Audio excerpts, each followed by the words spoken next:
evening, everybody. Good evening. Reconvene in open session.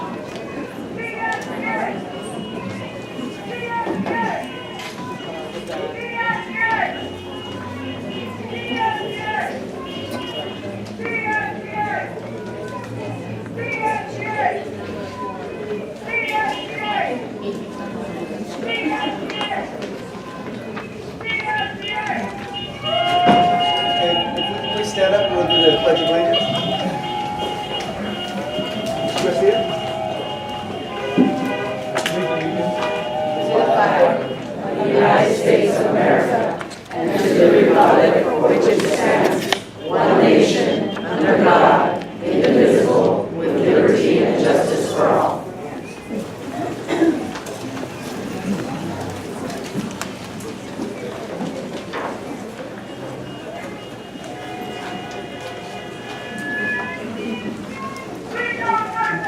Does anyone in the board like to make any changes to the agenda? Do you have microphones? Yeah, it's not getting through. It's going to be difficult. We have distractors outside, so you're going to have to bear with us. Okay, well, I think we're going to make one change to the agenda, which is, I think all of you here have great interest in perhaps hearing what this fellow from the school services has to say. They have a report of our budget and review. Third party went over that. So if we can move business one to right after our communications and presentations and prior to when the public comes to address the board. That way you guys can hear what they have to say and that will inform your comments. With that change, do I have a motion to adopt the agenda? I move to adopt the agenda with the changes. Second. Okay, all in favor say aye. Aye. All opposed? 4-0. Motion passes. The board did not take any action in closed session. We're actually not finished with our closed session. We didn't get to all of the items, so we're going to reconvene in closed session after we finish the open session. Acknowledgements? You have any acknowledgements today? It's going to be a packed house, so we decided to hold this off till May. Let's hear from the employee organizations, please. Good evening, board and guests. I'm here to invite you to our CACA Testify Week dinner dance that will be in May 19th, 2018 at the Breakfast Hall. And we'll be recognizing our Member of the Years and our retirees that night. Hope you guys can make it. Thank you. Do we need to RSVP or what was we need? Yes. RSVP? RSVP, yes. Thank you. Thank you. Thank you for the invitation.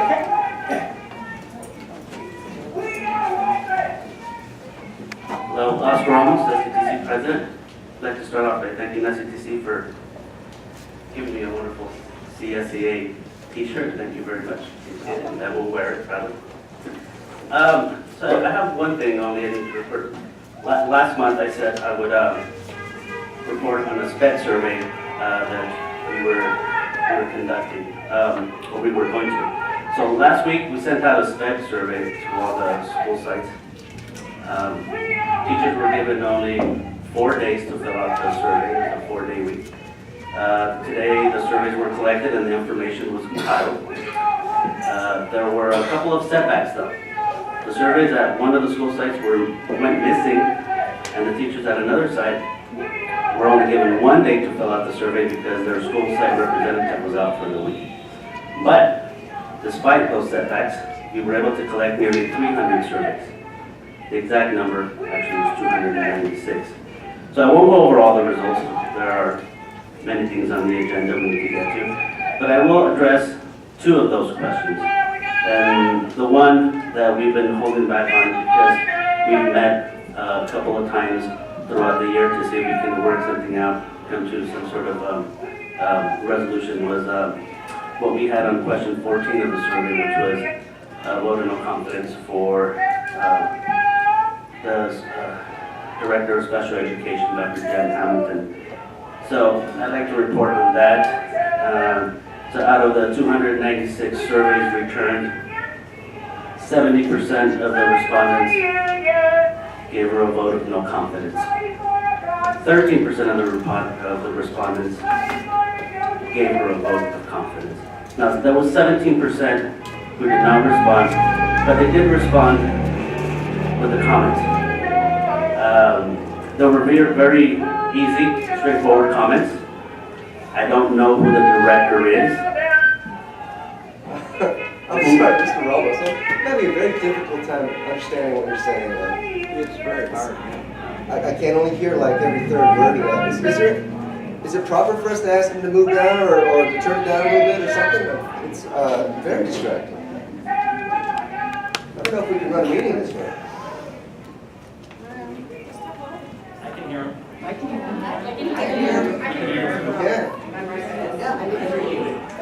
Okay.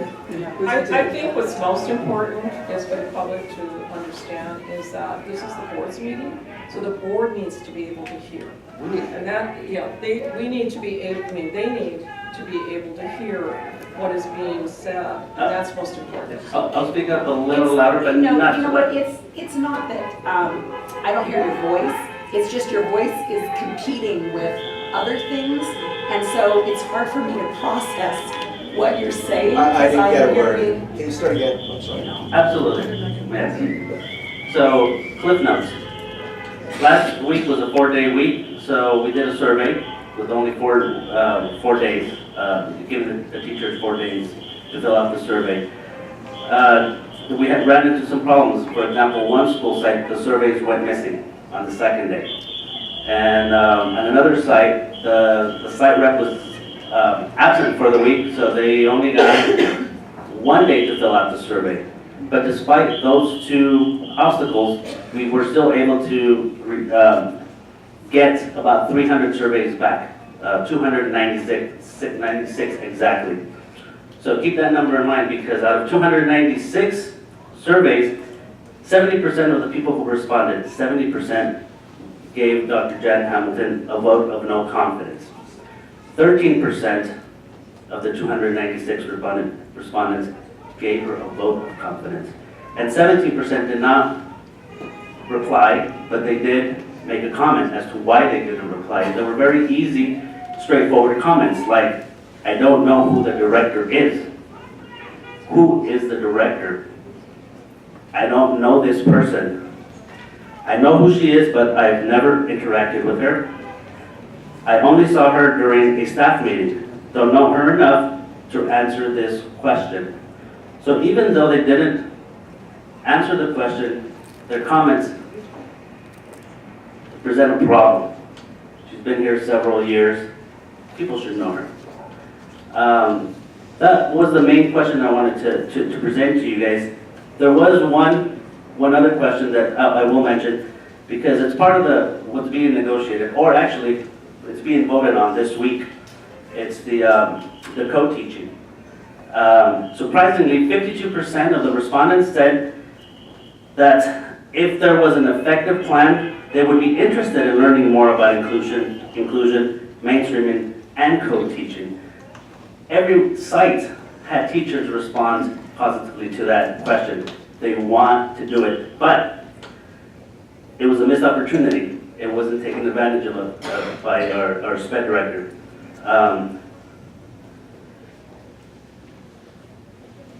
So every site had teachers willing to look into possibly doing co-teaching, but they cited lack of leadership, breakdown in communication, uninspiring leadership, failure to outline the program's vision, not being invited to trainings, or any training at all, unprepared and unmotivating leadership. So the SPED director failed in capitalizing on this opportunity and willingness of the teachers to participate. We've been talking about co-teaching since the beginning of the school year, possibly longer, maybe the summer. We've asked a million questions and gotten very few answers. It's actually, I have to give credit to our negotiations team, because a lot of the language, I believe, was from our negotiations team. We've asked more specifics and have gotten nothing in return. So this is a major part of what we've been negotiating, and teachers are voting for it this week. So there was a few people who supported Dr. Hamilton, stating that she should be given a chance to prove herself. And I believe we have given her a chance, several chances in fact. She's had multiple years to make some adjustments. SATC met twice with Dr. Chidas and once with Dr. Hamilton and Mrs. Sanders. From the amount of sped staff that has chosen to leave, resign, not come back, retire early, or for other reasons, you can see that things are only getting worse. I understand that she is good at what she is supposed to do, but it takes more than knowledge of a program or department to truly be great. Anyone with the right credentials can do the same. That's what they train for. One needs a set of other skills to make a department run smoothly, effectively, and productively. One needs leadership skills, social skills, motivational skills. One needs to be inspiring and lead by example. One needs to be supportive and comforting as well. You can't learn that by just receiving a degree. It's in you, and some people have it, and some people simply don't. So SATC urges the board and the district leadership to take this vote of no confidence for Special Education Director Dr. Jen Hamilton extremely serious. We feel there is someone out there that will bring everyone together and who will lead by example. You will be provided the results of every question, along with must be a little bit over 100 comments the teachers provided. Unfortunately, I only had one day to look at some of the results, but the rest you will receive. And that's it. Thank you. Thank you. Anyone from the substitute teachers?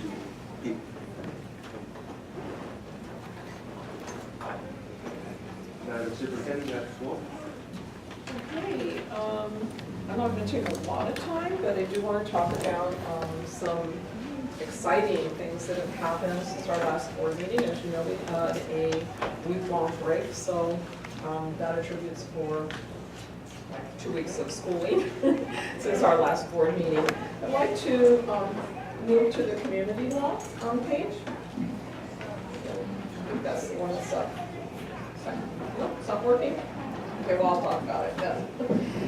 Some of the things that I participated in, both statewide and in our local region and in our local community, have been the AXA, which is the Association of California School Administrators. I serve on the Superintendent's Council, and that meeting took place on the 13th. I'm on the community law. And also, one of the exciting things is the mayor has an annual breakfast, and a lot of faith community actually attend that, so that happened on the 14th. During our vacation, well, the weekend, I think before our vacation, we had a mid-state conference in Salinas, and I think we had about 10 people that went there, so I was able to go and attend lots of the sessions that talked about LCFF, about actually I attended some sessions around negotiations, so it's really interesting to hear other sides of the story, but there was a great opportunity for learning and professional development.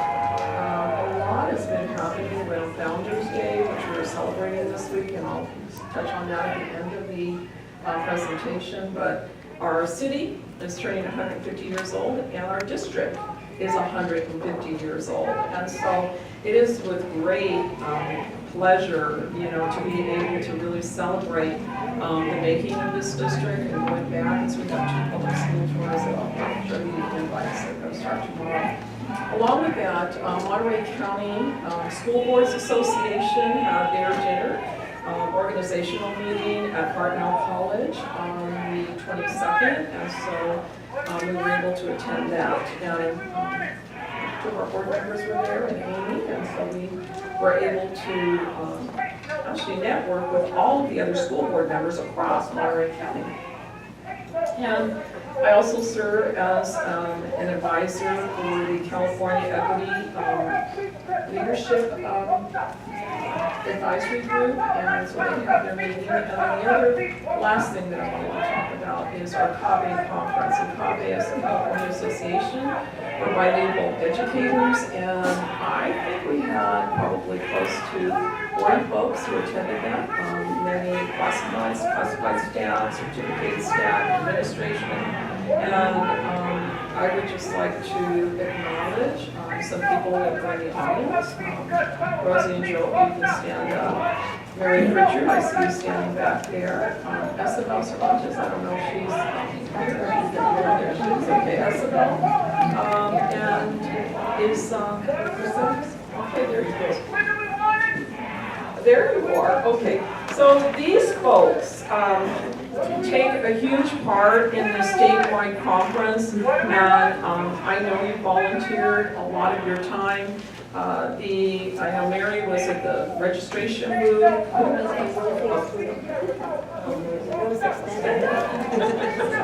Rosie, okay, Rosie too. You all donate a lot of time. This was our vacation, and believe me, I came back so tired on Saturday evening. I felt like I did not have a day off since Tuesday when we arrived, because it was really a lot of work. My role was twofold, and one was I was an honorary chair, which called me into different little roles and stuff, and also as council president, we also partnered with CABE, so in that position. But I really want to acknowledge the work of these individuals who were standing, who did an outstanding job of representing our district at a statewide event, so thank you.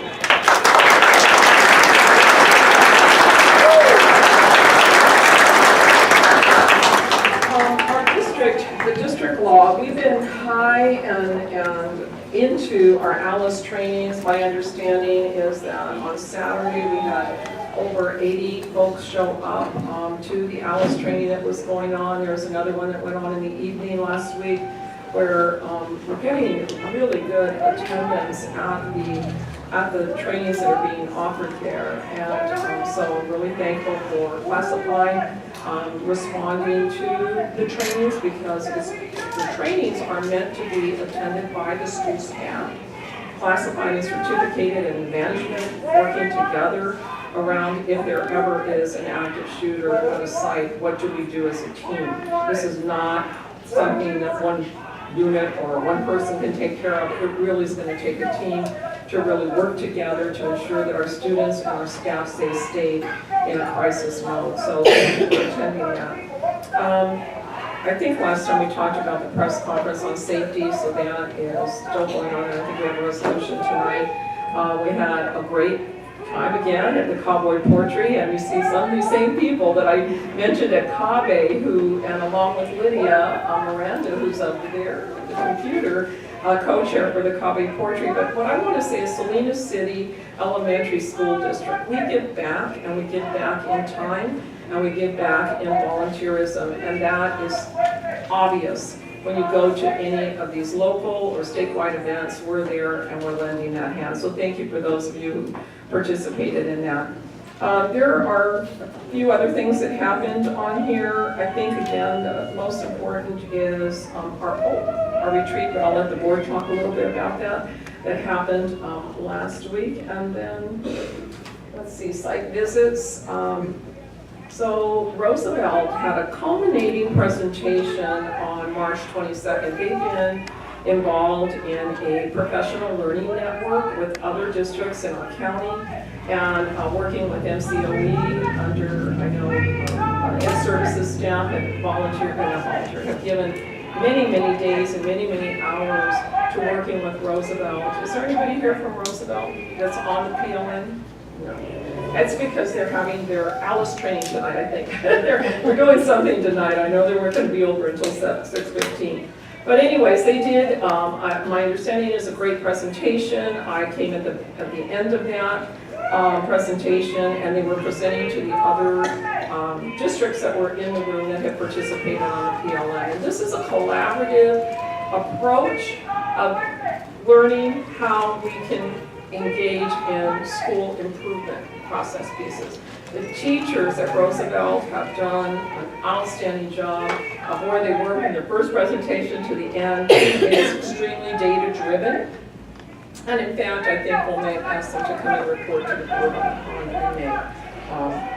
A wonderful presentation. Also last Thursday, was it Thursday night when we went to the STEAM showcase at Mission Park? Oh my goodness. That was a beautiful presentation of a teacher who had engaged her students, 6th grade students, in project learning, basically, a problem solution, much like a science fair, and so that was wonderful. And you can read the other events that I've been to. And pictures up there are just, you can see the celebrations of some of the things that have gone on. I hope you do take time. My superintendent's log is posted on there. It's basically my calendar. You can see that my meeting, it seems to be a series of phone calls, telephone conferences, and meetings. And so that's it. It's a great last few weeks. Thank you. Yes. Last but not least, so this is what I've been talking about in terms of Founders Day. So just for everybody out in the audience, we will have a formal event of sorts in the fall. Salinas City Public Schools became existent in the fall, actually on September 1st, 1868. And the first school, which was the East End School, was opened on October 12th, 1968. So our actual birthday, if we were not going to the in vitro kind of piece of it, was really in the fall. So we will do more of a 150th year celebration, and I'm hoping that we'll do something during the fall time. But the city had asked us to participate with them on Founders Day, and they too are celebrating 150 years of existence. And the city actually began in 1868 with 2 stores, and within 6 months became, I don't know, over 100 different buildings in here, and then that became the need for a school. So we're celebrating with them, and one of the ways that we're celebrating is we're doing public school tours. And those will happen tomorrow, beginning at 9:30 at Roosevelt, and Thursday at Lincoln. Why Roosevelt and why Lincoln?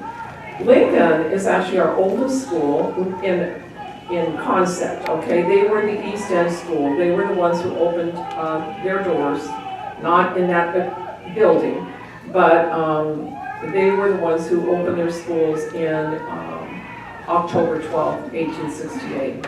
And within a couple years later, the population of Salinas had grown so big that for that particular time, that they opened the West End School. So Lincoln is the original, known as East End, and Roosevelt is the West End. And when those buildings were built in the 1920s, both of those schools, they changed their names at that time. But up until then, when those buildings were actually built, and Roosevelt actually exists on the original site, a portion of the site of where the West End School existed. So we are opening our doors to the public tomorrow at Roosevelt and on Thursday. It really is a walk through history and really recognizing these 2 schools. Like I said, they represent the East End and the West End School, and there's flyers and posters and pictures and archives, and Lydia is very carefully guarding our archived document that we have that goes back to 1874, when the Board of Trustees at that time officially became the Board of Education, and has the teachers who existed at that time and how much the superintendent made and the teachers made per year. And so the archive records are, obviously almost 150 years old that we actually have, and you can see and we'll be reviewing at both of those schools during our public school tours tomorrow and Thursday. That's it. It's exciting. It's really exciting. Okay, I'll start on my left this evening. Last what was it? What day were we there? On Tuesday? Tuesday. Tuesday, yes. We, board had a retreat and we worked on protocols on how to be a better board, how to go about things in an efficient, better way. And it was a very good day. Great. We created a handbook for future board members, and it'll be very useful. Well done, thanks.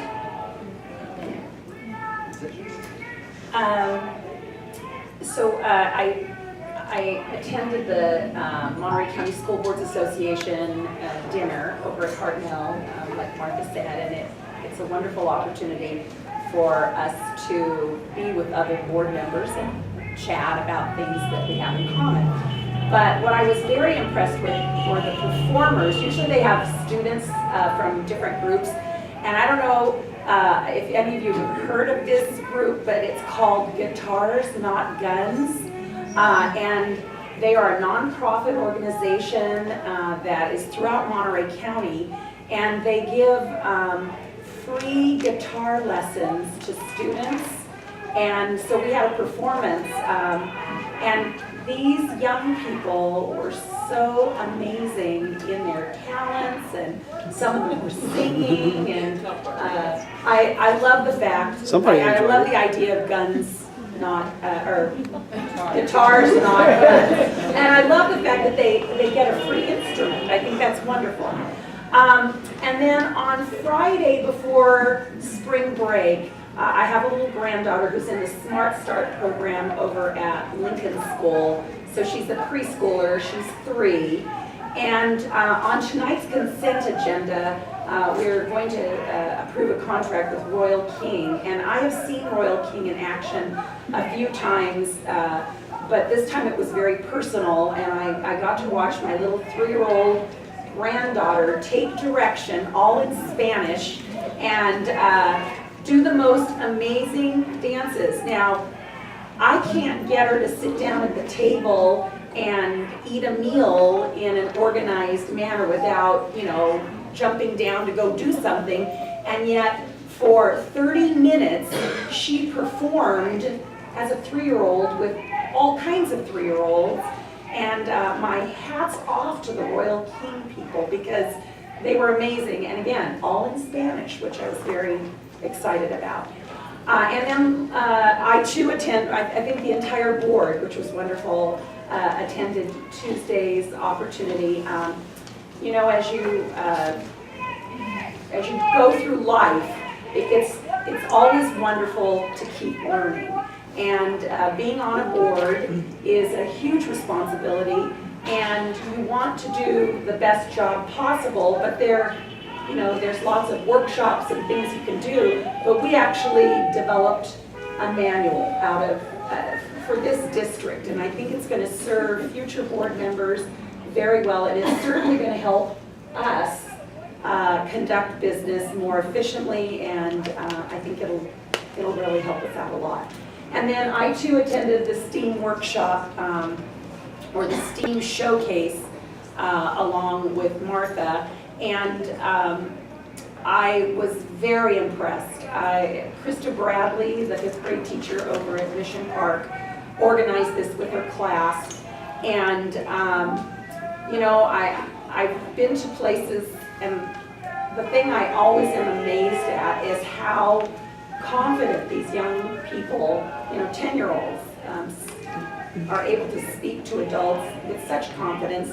But this time, these kids had such passion. They took on personal projects, many of them. It was all around our environment, and it had, of course, STEAM. It had a science base. But what I loved was one of the students, he organized a letter writing campaign to the local state legislators. And he introduced himself, and he's 10. So he introduces himself in this letter, and he said, and he wanted them to remember that in 8 years he's going to be able to vote. And I thought, oh, that was very powerful, and he feels empowered himself. But I also wanted to acknowledge these other teachers that were there, because apparently they're part of a whole STEAM network in the district, and that was Meredith Jones, Nicole Williams, and Sophia Whitting. I think there might be more people, but I am really excited to see this kind of learning and to see how all of these aspects are brought together. The kids all knew exactly what part of their project was science related, technology related, engineer. Some of them had engineering. All of them had some kind of an art, and they all used math. So they were able to tie back their projects to every aspect of STEAM. So it's nice to see those kinds of things. Thank you. Mr. Garcia. Well, I was in the same situation that day, and but I respect these two individuals for what they were doing too, learning and sharing information. But when I got home that day, my wife said, "You got your grandson and your other grandson, you better take them to the school so that when they get older and they know what their school is looking like." Yeah. And then I told them, "You better do it, because sooner or later you have to be at a university, maybe become a teacher, maybe become a scientist, etc., etc." And what really got me is that they were going like this all the time. Okay? I went that way. I want to respect that. I respect everybody in the audience for being here, because you're using your heart to make a motion to us to say we are all in this together. Okay?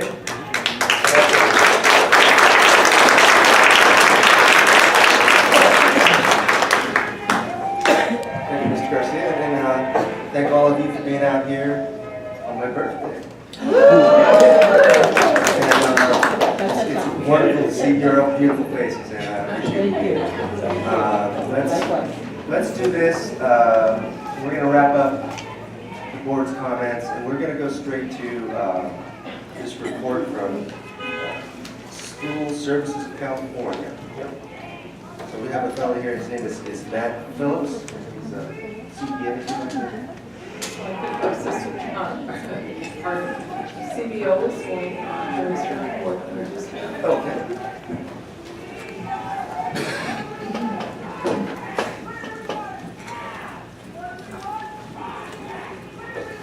Mr. President, trustees, and Superintendent Martinez, as we move this information item forward, the background is that as we were going through our budget analysis and negotiations with our bargaining units, it became apparent that we needed a very professional and very objective and independent review of our finances in this district to verify that what we thought was accurate, and to identify any areas that were not. To that end, we contracted with School Services of California, the preeminent organization in California, school business in terms of advising and consulting. And School Services of California assigned one of their young rock stars, Matt Phillips, to do the analysis. And he took state standardized data, and I'll let him tell you what he found in this PowerPoint presentation. With that, Matt Phillips. Thank you very much, Matt, for being here. Thanks, Jerry. Now, Jerry, you want to get a little closer because there's a lot of grays up in there. So I don't know if young is an appropriate adjective there. Good evening, board members, President Kim, board of trustees, members of the cabinet, and the audience. Thank you for joining us on President Kim's birthday. I didn't realize I was so esteemed to make it on the agenda for the birthday, but nonetheless, here I am. As Mr. Stratton introduced, School Services is an organization that works with the majority of school districts across the state of California. There's about 972 school districts, 58 county offices, and I would say that at any given point, one of us is somewhere. But we do work with the majority of school districts across the state of California. We're very involved with what we call the alphabet soup schools, which is AXA, school administrators, CSBA, CASBO, the school business officials. We also work with CSEA and CTA and AFT as well from time to time on various panels and presentations.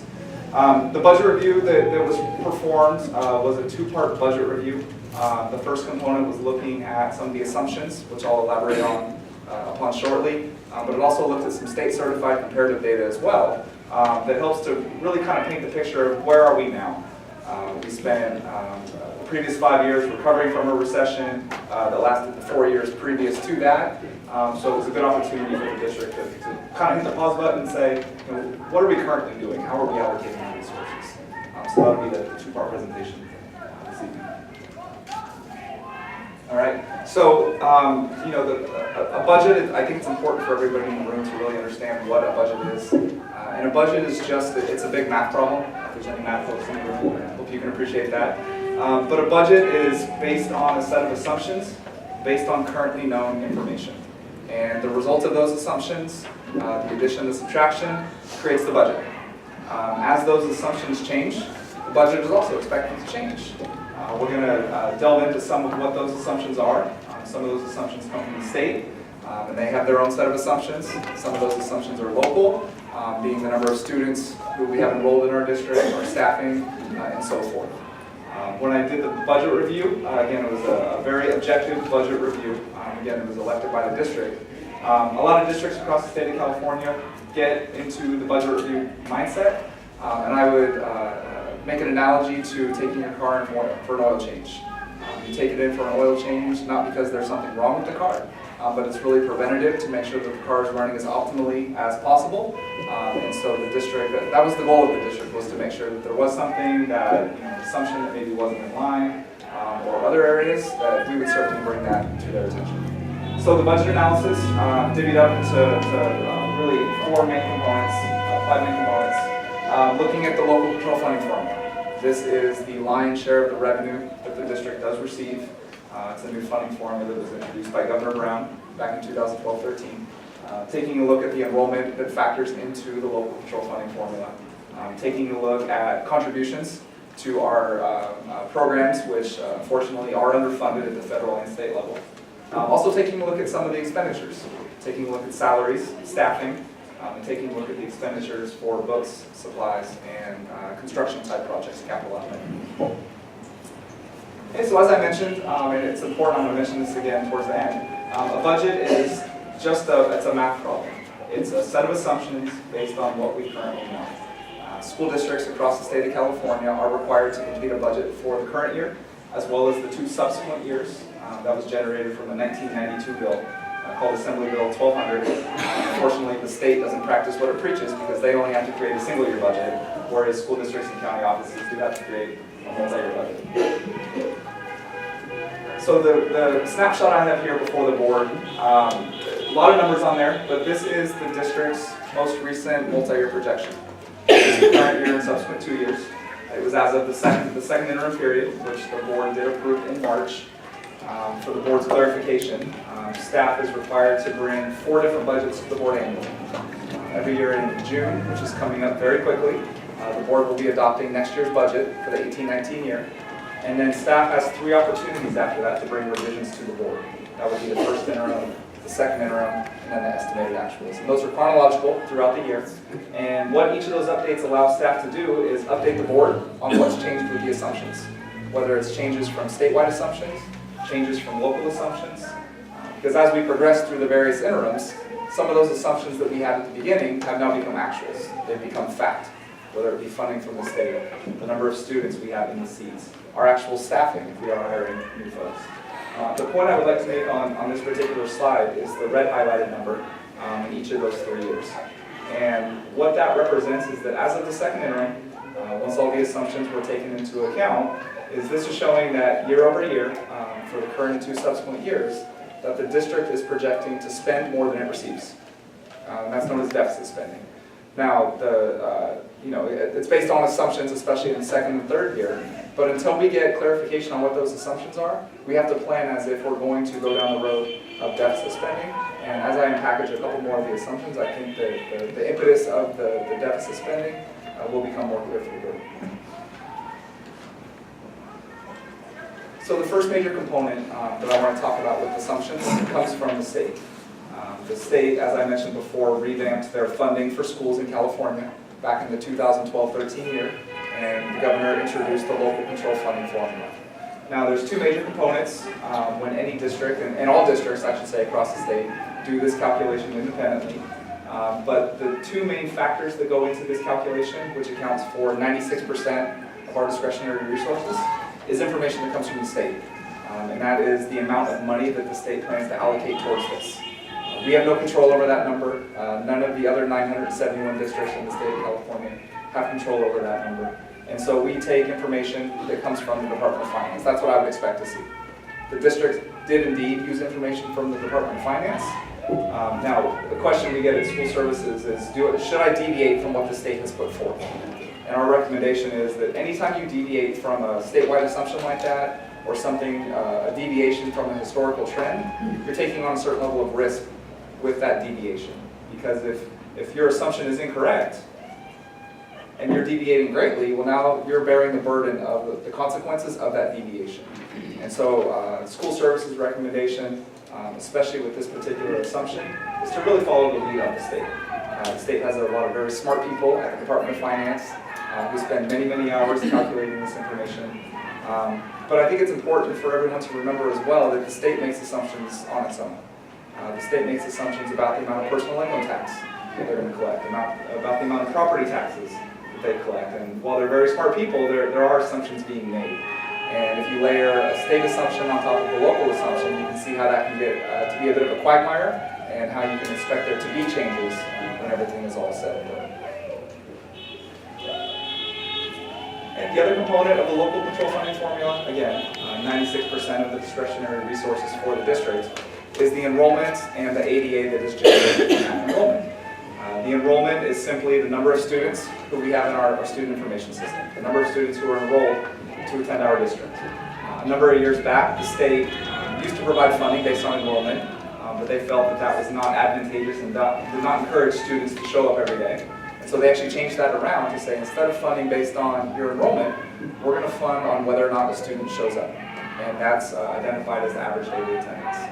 Now, the district, over the past, from 07-08 really through the 2015-16 year, experienced a nice period of increasing enrollment and increasing ADA, which meant on the natural, your funding was rising.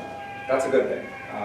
The district, unfortunately, over the last 2 years, has experienced a pattern of declining enrollment, and the result of that is declining ADA. And that's very significant when you think about the fact that this funding source is 96% of our available resources. And in the 17-18 year, each student generated about $9,800 per student if they showed up 100% of the time. So a loss of 200 students means that all other things being equal, the district has about $2 million less in resources available to it through the local control funding formula. If I can just say something. And that's based on our attendance, right? Because attendance plays into this picture.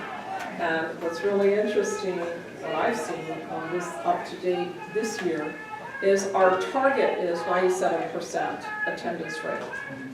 And I think we have 2 schools meeting that out of 14 schools. And so, again, that's another, to me, another factor that plays deeply into this, even though we do have many of our schools participating in a Saturday program where they're trying to recoup that ADA loss that we're not seeing, on Monday through Friday attendance dates. It's a huge factor also that I think plays into this. Absolutely, that's a great point. Anything we can do to maximize the amount of time or how often students are showing up to school is great from a programmatic standpoint, because it's difficult to learn when you're not in the classroom. But from a financial standpoint, it absolutely affects our financial picture. Yeah. Thank you. So the next revenue source, again, that was 96%. So if you think about it in context, some of this, the remaining revenue is not peanuts, right? There's certainly a dollar amount associated with it, but keeping it all in context. The state, over the past 4 years, has allocated really a historic amount of one-time funds for school districts.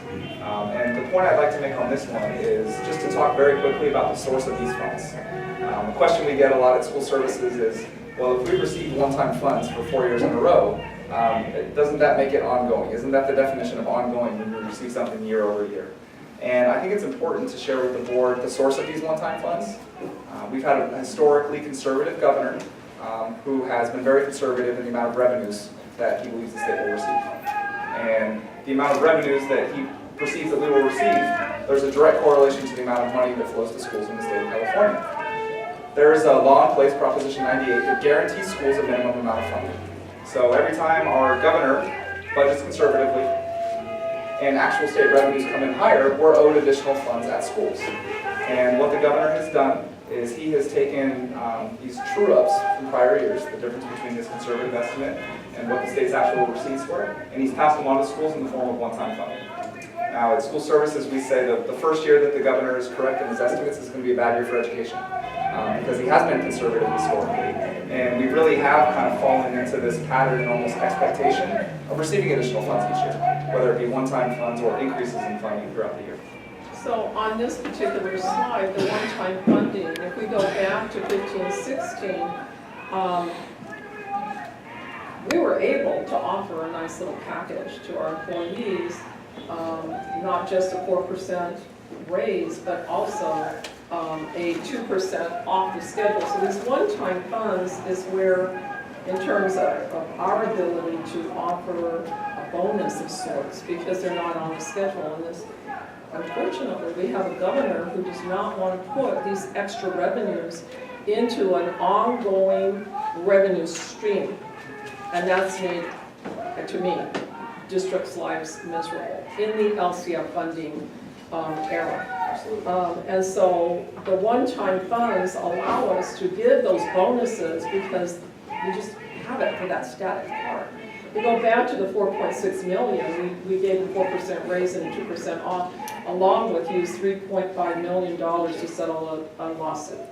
So, that's basically where these monies, you get these large amount of monies, but they're gone. Are you able to offer this off the schedule amounts based on a scenario that our governor has produced and not giving us an ongoing revenue stream that allows us to put a raise on the salary schedule, knowing that we're going to get that in the next year and the following year and the following year.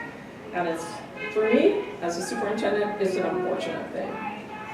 That it's great we're getting these dollars, and I want to complain about getting the dollars, but it's not great that we don't get them in an ongoing revenue stream that allows us then to project, to give the raises that we think maybe our employees might be entitled to. Absolutely, but the local control funding formula, it was never a formula for adequacy, it was a formula for equity, and so we're still very low funded when you think about nationwide averages for students. But we would recommend at school services that anytime you have one-time fund, that the proven use of one-time funds is from one-time sources.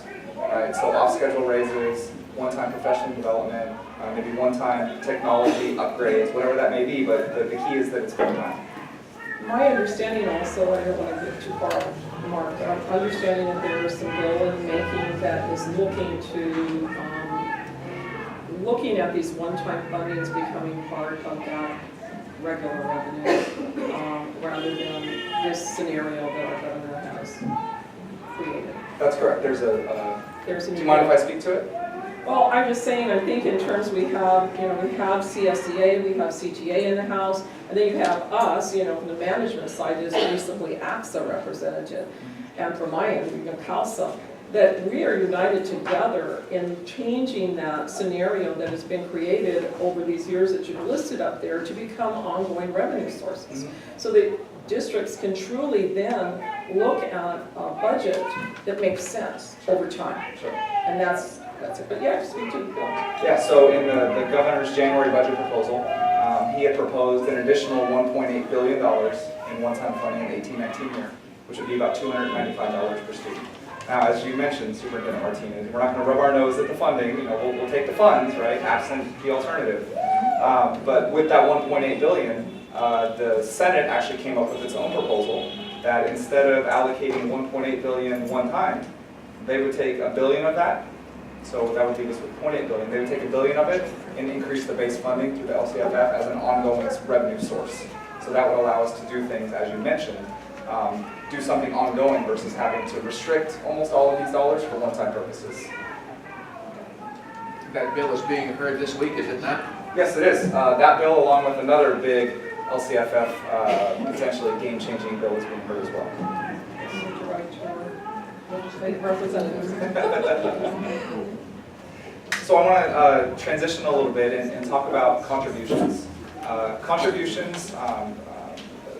The notion of a contribution is a contribution from our unrestricted resources, so our LCFF, to support restricted programs that are significantly underfunded. And the two primary programs that the district here and districts across the state contribute to are special education and routine restricted maintenance.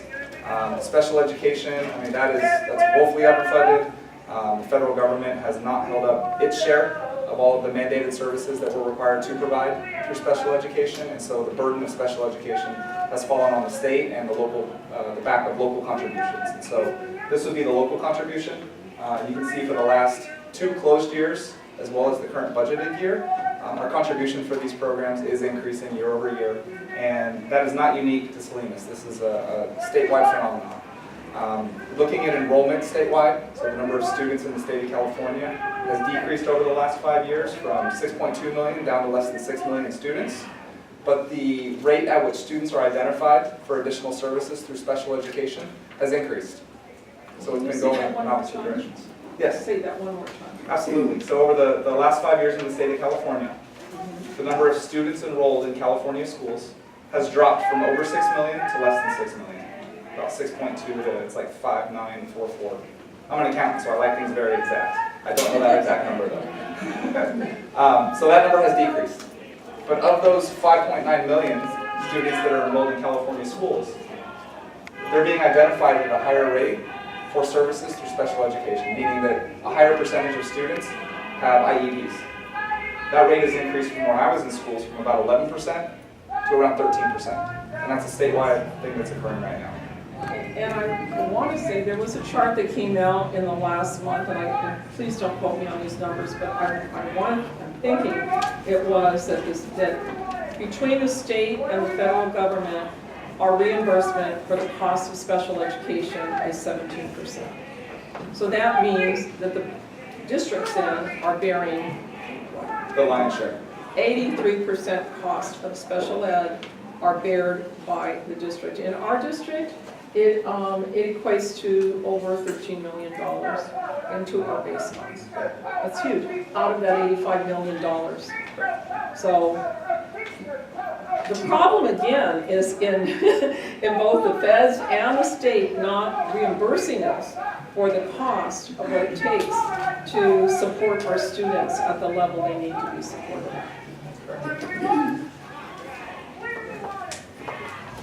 So I want to transition to the expense side of the budget. So this is now the spending of resources. So looking backwards at 16-17, the last closed year, the district spent 86% of its general fund, which is the fund used for day-to-day operations, on people, right? We're in the people business.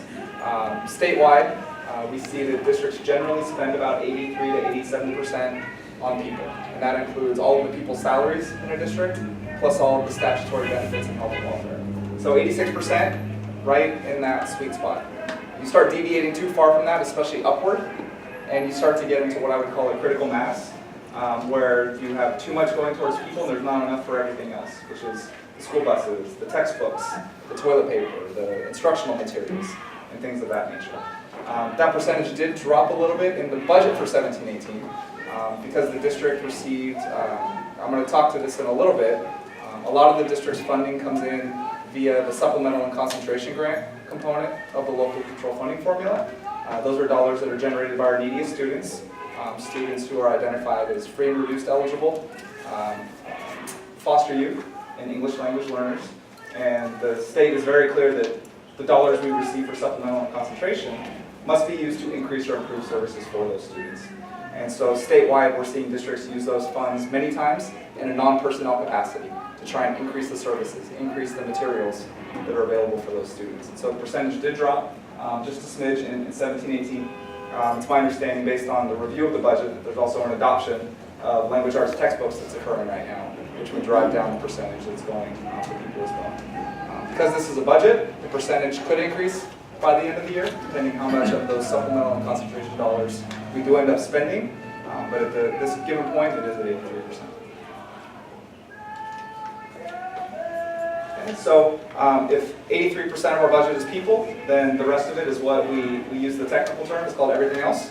It includes instructional materials, utilities, transportation costs, and then there's an upgrade for a phone system as well, which I can attest to is a very important thing. You don't recognize that how important it is until you don't have it. So just a quick layout there for transparency purposes on the other side of the budget.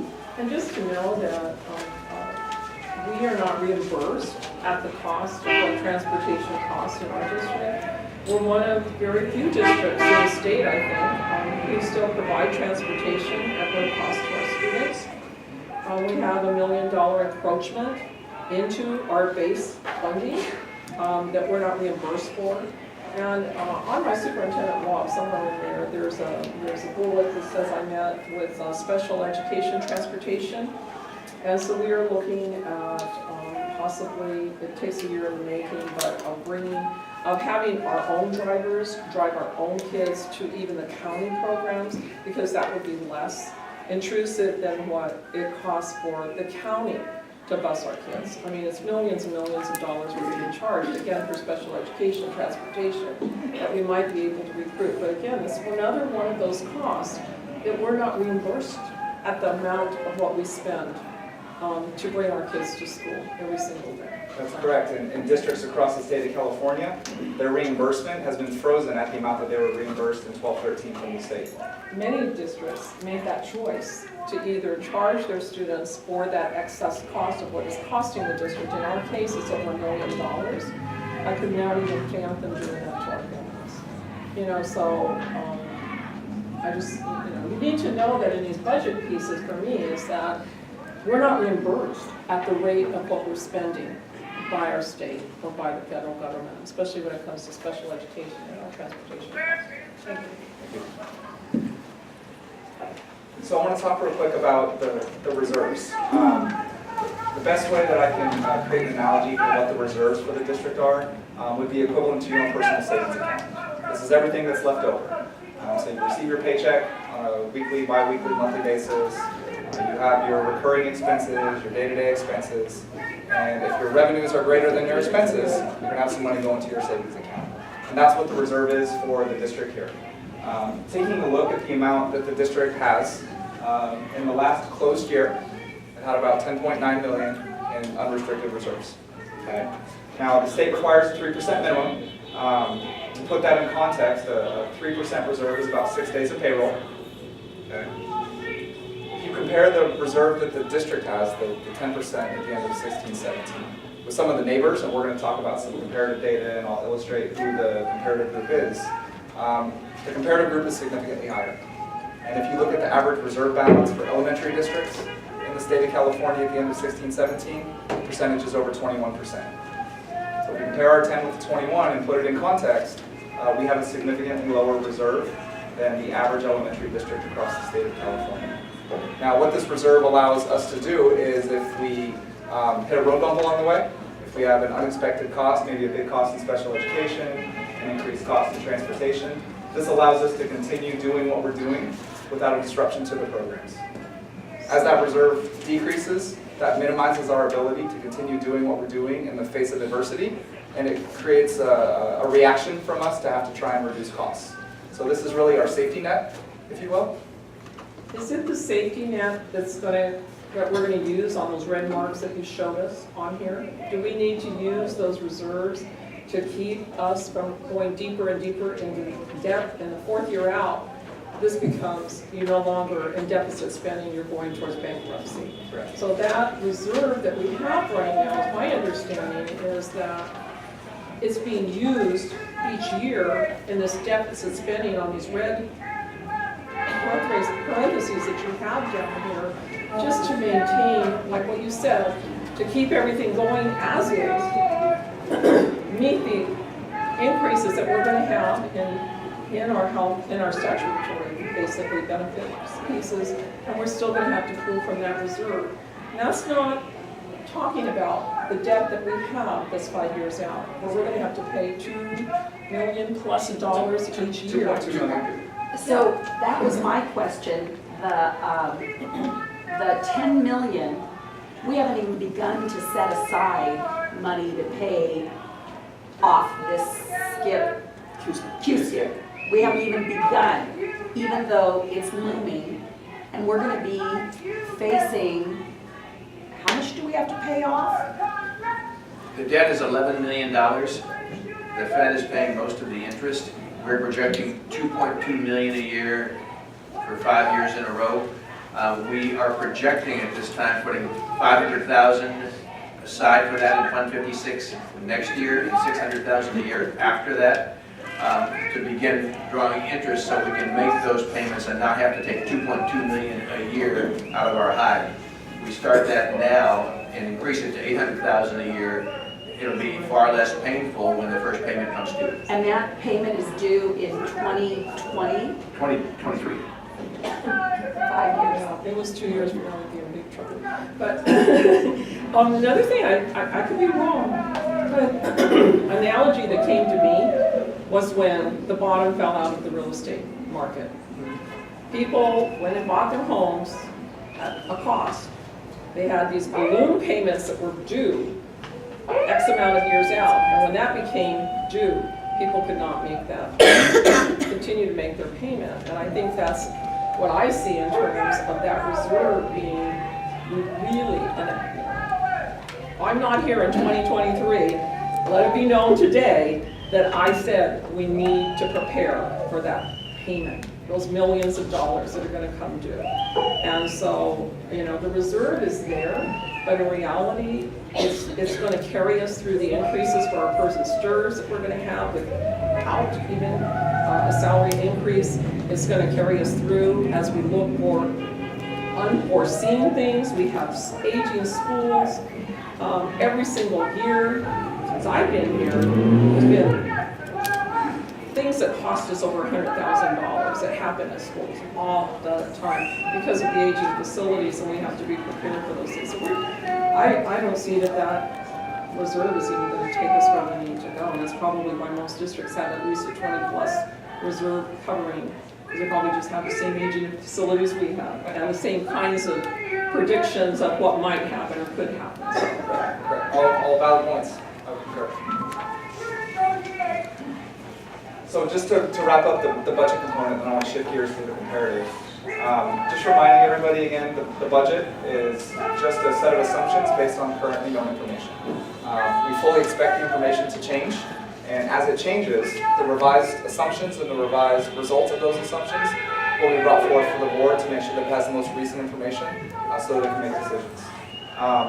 In conclusion, on the budget review itself and looking at the assumptions that staff used as a second interim, there was nothing that I identified in going through there that deviated significantly from what I would have expected, either for statewide assumptions or local assumptions. Now you'll see that there's some fluidity in those, especially looking at the declining enrollment. We have a recent history of declining enrollment. Staff has projected that the declining enrollment will continue into the future. One of the sayings that we use for budget is that recognizing that with assumptions, we know that the assumptions aren't going to be exactly right? So we say they're exactly wrong, but we want to be approximately right. Okay, we want to be in the ballpark. And using those assumptions, using the recent trends, providing a basis for what we expect going forward is really the best way to budget. And in my professional opinion, the district has indeed done that. So let's transition, and I want to share some comparative data with the board.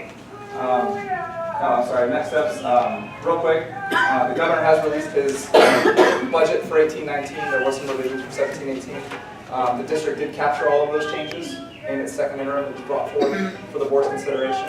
The next time the governor is going to release new information, so revised estimates, revised assumptions, will be with his May revise that is released on May 14th. So it's some subsequent date after that. At the latest adopted budget for the board's consideration in June, staff will bring forward revised assumptions based on that May revision. Okay. All right, so I was one slide ahead of myself. So let's talk about some comparative data. So, whenever you can tell a story through words, You can also tell a story through numbers. And so the comparative data here is based on the most recently available state certified data, which is for the 2016-17 year. We're still in the midst of the 2017-18 year, so that's not available yet. The source of the data comes from two sources that again is state certified. The first one is, it's called a Form J90, which provides a lot of salary and benefit information, staffing information, scattergrams and such. It's for certificated non-management. That's the one caveat I'll throw out with the J90. There's not a similar database or form for classified non-management or management. The other source of the information comes from the unaudited actuals, and that's the financial information that's brought forth for the board's approval in September every year for the preceding year. So we're going to walk through some financial information and also some salary and benefit information from the J90, which again, the J90 is just certificated non-management. And is this for this year?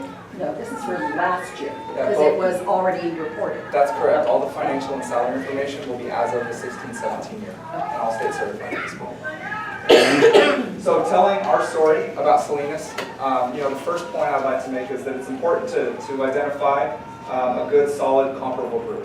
And the first component of that is going to be looking at our geographic neighbors. Who's closest to us? We do that because we compete for talent with those surrounding districts. So in determining the comparable group for Salinas City Elementary, we identified districts that were both unified and elementary.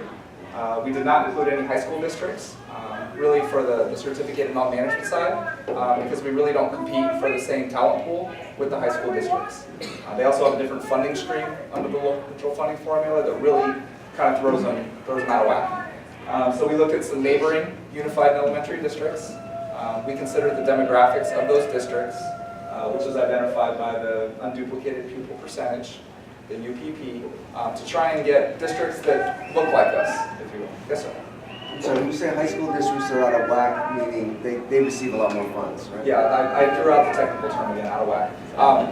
Under the governor's local control funding formula, again, it was not a model of adequacy, it was a model of equity. And so it was a redistribution from the old funding model that we had enjoyed for 40 years. And under the local control funding formula, students in grade 9 through 12 receive more on a per student basis than any other student in preceding grade spans. And even unified school districts receive more than an elementary school district. What I think is unique in our makeup is we're K-6. So even when you list Hollister out there, it's a K-8 district. So that means that even some of their secondary folks may be receiving more than a K-6 district, which is very unique, I think, to us and to, there's not a whole lot of K-6 districts in the state of California, much less. So the comparatives, there's fluctuation in terms of revenue base, how they are paid based on how many high school students they have, how many secondary students they have, and, that is just different. I know you threw them out, but even in our case, Salinas Union High School is 712. In most districts, a high school district is 912. That's correct. So there's these variations that I think, you have to know that are up in these tables also. Absolutely. Thank you. Thank you. So looking at our demographics, Union, Unified and Elementary districts in a very close proximity to us. We also included, based on the unduplicated pupil percentage, districts that more or less look like us, because the UPP also provides additional funding. The higher the UPP, the more funding the district receives on the natural. Unduplicated pupil percentage. I try to define it, and then I get caught in acronyms. The unduplicated pupil percentage. So the first piece of comparative data is showing how much each of this comparative list of districts receives in the 16-17 year. So I want to start with the first column on the left, which is based on their makeup, based on their demographics, based on the grade span of students. If the state had unlimited funding, the target column represents how much in revenue each of the districts would receive. Because we are an elementary district, you are an elementary district, I should say, and your unduplicated pupil percentage is kind of in the middle, you can see that your starting point, meaning the total resources you have available to you as a board to make decisions, is average. And we're not first, not last, but this is the pie. Remember I mentioned that our LCFF makes up 96% of our available resources? Well, if 96% of our available resources is average when compared with the other districts around us, that's going to make it difficult for us to necessarily do some of the same things that other districts are doing. Okay, so I would like the board to kind of keep that in the back of their mind, that we're funded at an average level when we look at ourselves versus our neighbors. Sorry, skip on that. All right. So again, telling our story about what's happening here locally. I mentioned earlier that we've had a historical trend over the past 9 years, from 07-08 to 15-16, of increasing enrollment and increasing ADA. Well, that has taken a sharp turn in the other direction, really beginning in the 16-17 year and in the 17-18 year, and it's projected into the near future. Again, every student that doesn't come to us, then on the natural, that's $9,800 less dollars that's available for the board's usage. And recognizing that students don't leave in nice, neat little pockets, sometimes we still have some costs associated with educating those students, even though the students aren't here to generate the revenue on behalf of the district. Okay. So if we take our general fund, right, that's our fund that handles all of our day-to-day operations, and we look at just the unrestricted side, so those are the dollars that the board has full discretion over. The counter to that is our restricted side, which includes our Title I program, our special ed program, other programs that do have restricted funding sources in there. The board has provided direction to the point where 87% of our budget is spent on people. 87% of our available resources is spent on people. And because we are in the people business, we can't do this without people, both certificated and classified. So this is total salary and benefits we spend on people. I mentioned earlier that the average is anywhere from 83 to 87%.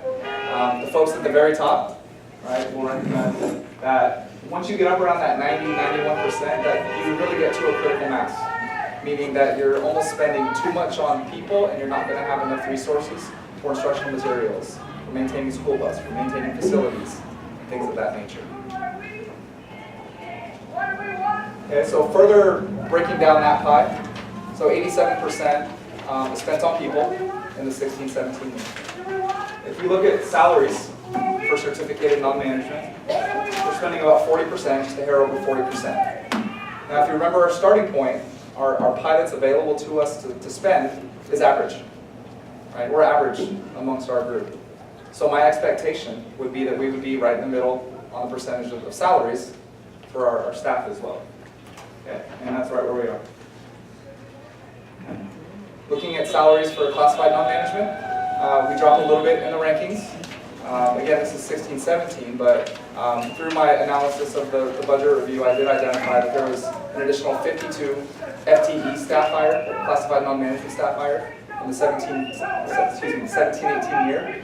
So I do fully expect that percentage will increase when this data comes out for the 17-18 year once it becomes state certified.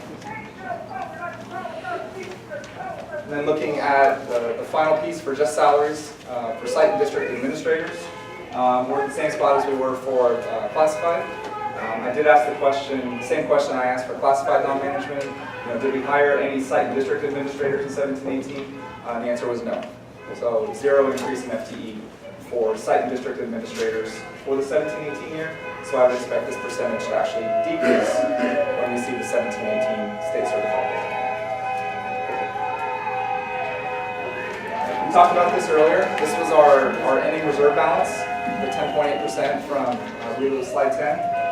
This is showing in comparison what our ending reserve looks like compared with our neighbors. Okay, I mentioned before that the average elementary district is over 21%. You can see that our neighbors are pretty much all higher than we are. And again, that percentage is a direct relation to our ability to pivot if we do face some tough times. Districts that have a higher reserve can continue operating programs that they were operating while they make thoughtful decisions on potential reductions in the future. Districts with lower ending reserve balances have to make more snap decisions for fear of becoming insolvent. Okay. So I want to switch gears from the financial side, looking now at salary and benefits. Again, this information comes from the J90, and it's unfortunately the only, this database only has certificated non-management. There's not a similar state certified database for classified non-management or for management. So taking a look at these next 3 slides, This reflects the total compensation for certificated non-management at the beginning of the salary schedule. So BA 30, step 1. And this articulates the ability of the district to attract new teachers to its district. And so when you look at the total compensation, the district ranks third as of the 16-17 year, and that's a combination of the salary, which is the second column, and then the average health and welfare benefit contribution on behalf of certificated non-management employees. So, keeping in mind that we have an average starting point for revenues, I would say we rank favorably on this chart. I would say we rank excellent. We're the top in Monterey County. And when you look at those districts, even I'd say within the top 5, most of those are unified school districts that already generate a different revenue stream than an elementary district in this case 6. That's correct. So for me, this tells a great story. So let's move forward on the salary schedule. Same format here, but now we're looking at teacher salaries for BA 60 step 10. The assumption is that a teacher has stayed with us for 10 years. So they're at step 10 on the salary schedule. They've gained some additional units through professional development. When we look at the total compensation for our district, we rank at number 1 for BA 60 step 10, plus the average health and welfare benefit contribution. Same compared to group of districts there. And if we keep going along the salary schedule, the third data point that we look at is maximum earnings that a teacher can make in a district. We're in the middle of the pack on this one, but again, I would urge the board to consider what our starting point was with our available resources. Just on the natural, I would expect us to be kind of in the middle on everything because we have an average starting point. Okay, so I would say the average is a good place to be here, given our starting point. That is an interesting slide when I look at what our highest paying teachers are making in comparison to entry-level administration. They make almost $100 more per day, daily rate of over $100. And for me, I would love to see that this would balance off so that we would be able to pull in experienced teachers into the administrative pool if we were interested in that. But right now, there's no incentive for a top-ranking teacher to come into an entry-level administrative position and that would have a high level of expertise and instruction and curriculum, know the latest standards, because they're learning a lot more than that entry-level administrator. It's not a good place for us to be. So, and one of the things we have not examined since I've been here is a relook at our administrative salary schedule to become competitive. And the final data point I'd like to share is on retiree benefits. So the 3 previous slides would be the salary and benefits for active certificated non-management. This slide, I'll direct you to the first column, reflects the average contribution the district makes on behalf of retirees, certificated non-management, up until the age of 65. The district offers a retiree plan. People have to qualify after so many years of service, attain a certain age, but as long as they retire with those parameters, the district will make a contribution on their behalf until they turn 65. This is another interesting situation.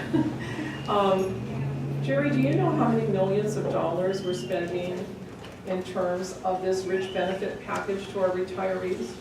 It was up to about 400,000. I believe it's down around 250 now, but I can check that and get back to you with the current data for this year.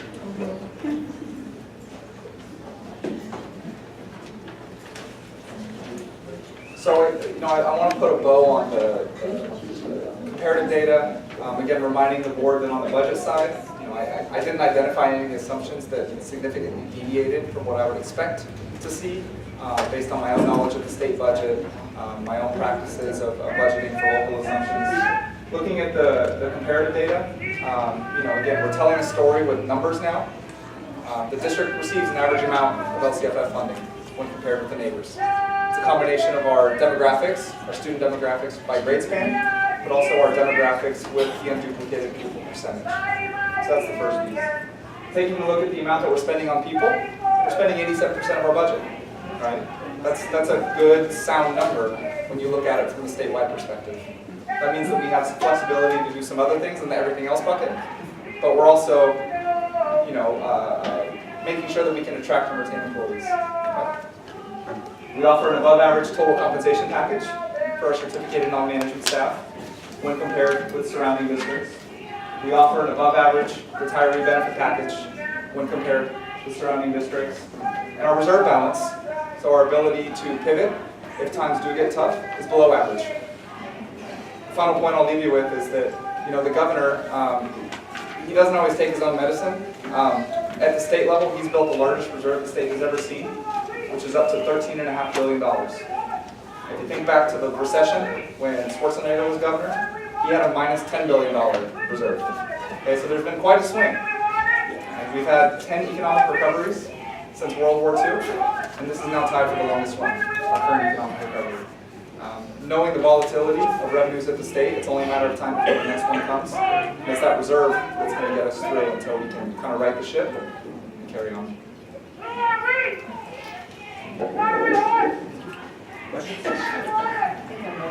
Thank you. It was very clear. Thank you very much. Do we have questions or comments from the Sanchez?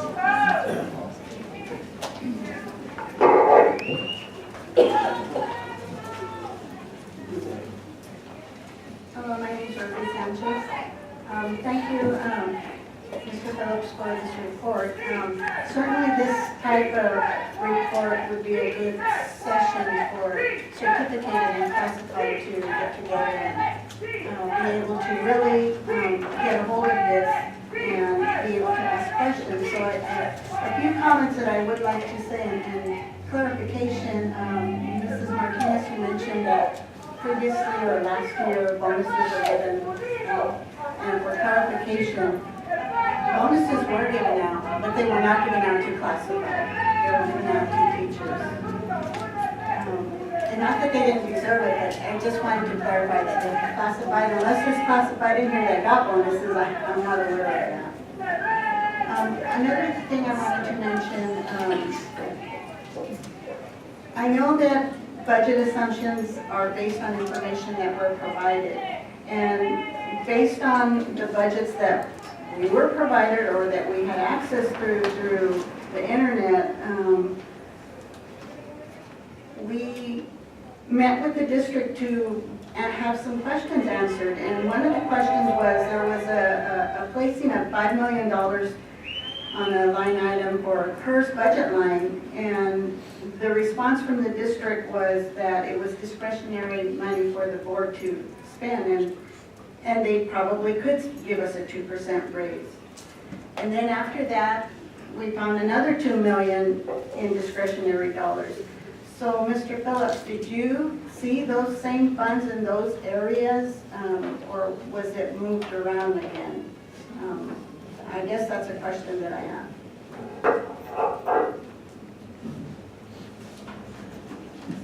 So thank you for the questions. Thank you for taking a look at the budget. In my analysis of the budget, I want to speak to your question. The $7 million that I saw was in the reserves. So when you look at that 10.8% that's down there, right, the district has the 3% that's required by the state, which equates to 6 days of payroll, right? And then the additional $7 million would get it to the 10.8 that I illustrated on the slides. That 10.8 is very low when you look at comparative fund balances, not only with elementary districts across the state, but also looking at some of the neighbors. And recognizing that we are in the longest economic recovery that we've seen in the last 60 years, recognizing that the state has a very volatile revenue source because we do rely so heavily on our one percenters, right, the folks who earn the money on the stock market, that it's only a matter of time before the next recession comes. And it's that the 10.8% reserve, the $10 million in reserves, that's really going to allow us to make thoughtful decisions before we have to make any reductions. I was in a district during the last recession. It's not pretty. Nobody wants to have to make reductions. I'll say that students don't learn very well when they have a program one year and it's gone the next. And so having a reserve balance that allows us to make thoughtful decisions, where we can have input from our community members and pivot in a way that minimally impacts student performance, I think that's a good thing. I think that's a good thing. Mr. Phillips, I'd just like to remind you to address the board. I'm sorry. Board, and thank you. questions, yes. And I do want to apologize also to CSEA for that statement. You're right, you do not receive those one-time bonus monies. And I'd just like to say that in respect of that, because not all of our employees receive the off-the-schedule amounts, I asked the board not to give me that in my raise also.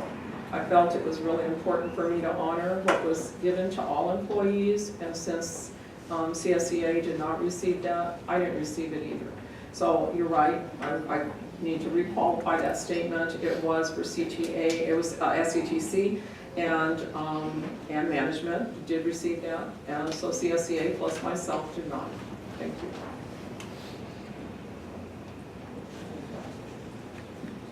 Does the board have any further questions for Mr. Phillips? No, thank you very much, sir. Thank you for being here. Thank you. Thank you.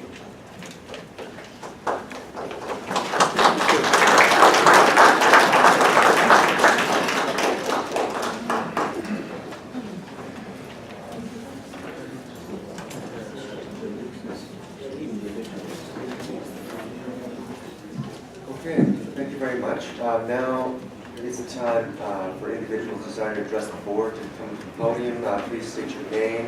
We have a time clock for 3 minutes. Good evening. Good evening, Superintendent Martinez, President Kim, happy birthday to you, and board members and administration. My name is Salinas Mendoza. My current site is Flowood School. I represent CSEA Chapter 149 as First Vice President. I would also like to welcome my fellow SETC and CSEA brothers and sisters in the room. As First Vice President, I served on the negotiation team. Today, we had 17 sessions with no resolution. And my 25 years of service with the district, I have many titles and many jobs and many bosses too. I've been a notary, food service attendant, and currently a head custodian at Laurelwood. My duties include, believe it or not, cleaning poops and vomits. But my best title is when my children call me grandma. The 1% you are offering us will pay for 1 tank of gas for 1 week in my car, and you know that the month has 4 weeks. Or I can take that 1% to cover my insurance increase.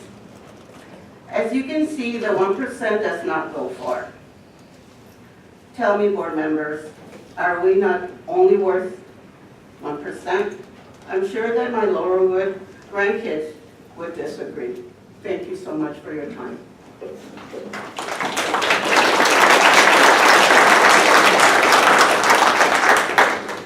Good evening, Superintendent Martinez, board. My name is Gisela Ortiz. I'm a parent coordinator at Avian School. I bring resources to parents so they can help their kids have a better life. I'm also a liaison between parents and teachers. A 1% to me means nothing. Groceries have gone up. A 1% will not cover my grocery bill. I would like an offer raise to cover the increase of my groceries, because I think we are worth it. Thank you.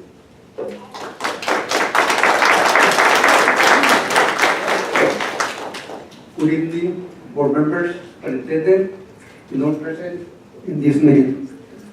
My name is Martin Perez, and I'm the school community coordinator for Los Padres, El Gavilan, Loma Vista, Boronda Meadows, Diaz Academy or Boronda Elementary, and Mission Park schools. My job is to recruit all the migrant students in this school and community. I've been doing this job for 24 years, and I enjoy serving migrant families in this community. Thanks, Salinas City, for giving me this job to support my family for many years. I consider Salinas City my third home. I have lived in Monroe County for about 36 years. With all due respect, the increase of 1% on my salary is about $46 per month. I see it as an insult since, according to a social worker, we live in the 10th most expensive city in the U.S. I have had an outside district job for about 7 years to have an extra income to support my family. I would like to ask for the necessary increase to survive in this expensive community. Our classified staff and I are worth it. Thank you.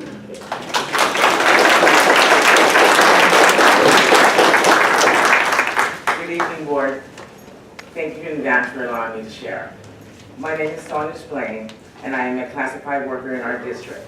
I have worked here so far 17 years. All of my children have attended this district and graduated from this district. My official jobs are meal clerk and custodian. I work 2 positions because I must in order to receive the health benefits that I so desperately need. My unofficial jobs are counselor, intervention, supervisor, protector, disciplinarian, first aid giver, mother, or aunt. I am whatever to whomever has a need. I wear many different job titles at my schools in order to provide the needs of our many students. Our teachers and our classified employees stand united as the 99%. But the 1% at the top seem to be the ones that are reaping the benefits, while the needs of the 99% are being disregarded.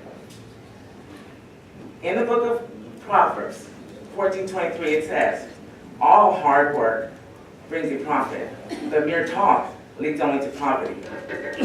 A 1% increase in your pay would be a blessing. A 1% increase in mine is insulting. What we are requesting is for the district to validate the amazing work we all provide for our children. And we ask that you bring to the table a respectable and non-insulting offer of compensation. Whatever it takes, our children are worth it, and so are we. Thank you.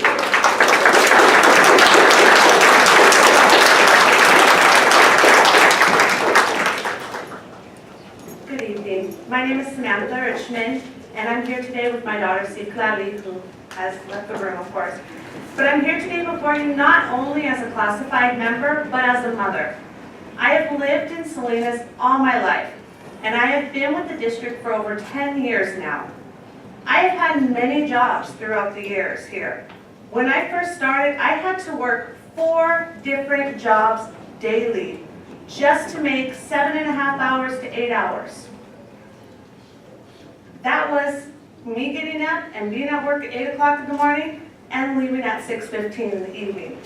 That's just a little over 10 hours that I was on a campus all day long, waiting for my jobs to start. I have worked hard to get where I am today with an 8-hour position as an administrative secretary. I am not only a secretary, but I wear many hats. I attend to the students who are not feeling well. I listen to them when they have problems, and I am one of the first persons they see when they come to school every day. As a mother, I want you to know what 1% means to me. I may be able to buy a box of diapers each month or a box of baby wipes, but that's pretty much it. I work paycheck to paycheck. Now, how am I supposed to provide for my child with the living cost here in Salinas rising? I am asking for a respectable offer that will allow me to provide for my daughter, because we are worth it.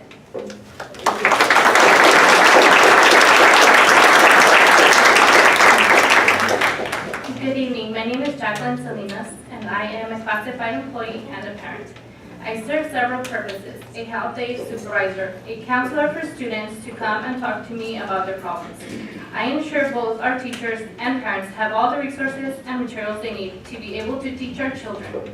Most of the employees live paycheck to paycheck and sometimes have to take second or third job just to put food on the table for their families.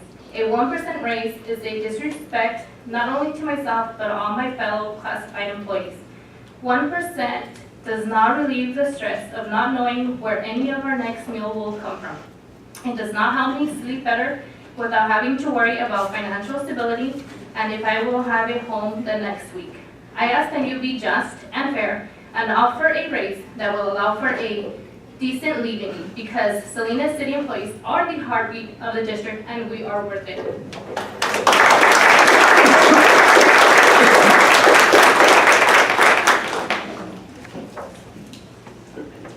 Good evening.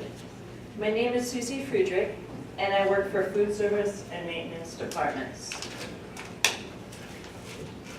As a food service associate, my morning consists of prepping and serving 260 children for breakfast, arranging food for the week, prepping sandwiches and salads for lunch, and preparing sack lunches if needed. Then I begin my lunch duties, serving 600 plus students, completing production records, and ordering food. 3 days a week, we clean and bag fruit for Fruit Grant. That's my first position. My second is cleaning offices on Clark Street. I also have another cleaning job so I can support my family. I enjoy seeing the smile on a child's face when he or she picks up their meal, knowing that it might just be their only real meal of the day. We all play an important role in the school structure and need to be compensated fairly. We all, teachers and classified, need to feel appreciated so that the morale of each school is kept and our schools continue to function properly. Thank you for listening to our concerns. We are all worth it.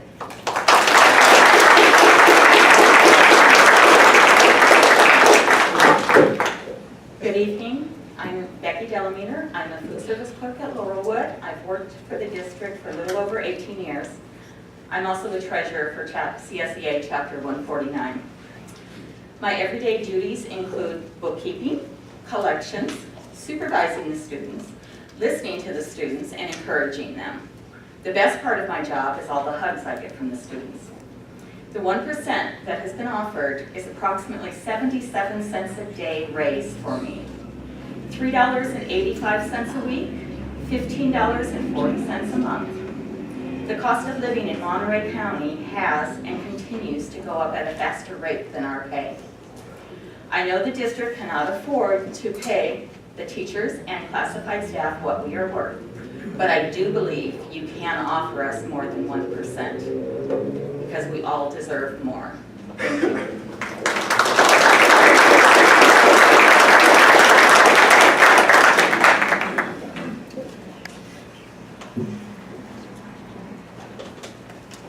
Good evening, board members. My name is Deb Garcia. I have been with the district since my daughter, Amaya, was 2 years old. I am a proud campus supervisor, office clerk, and night custodian. I provide many services to my students and my staff, working 3 different positions. And coming home at 8:30 at night is stressful enough. Not knowing if I will be able to provide the basics for my children makes things even harder. 1% means to me that all my hard work and stress are not valued by the district.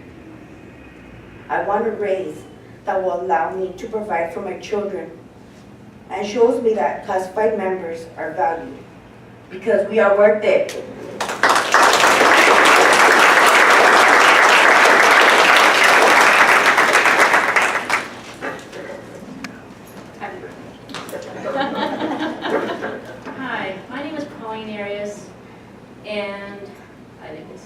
been here my whole life as my mom's family before us, but we've been here for thousands of years, okay? And that's the truth. I'm also a tribal councilwoman for the Ohlone, Costanoan, Esalen Nation. So, we'll come down and bring the spirits with us.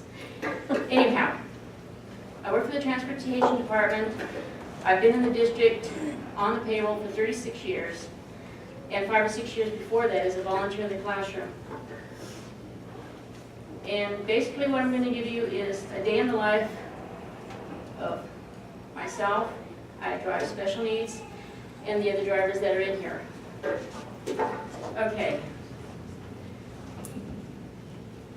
Give me a second.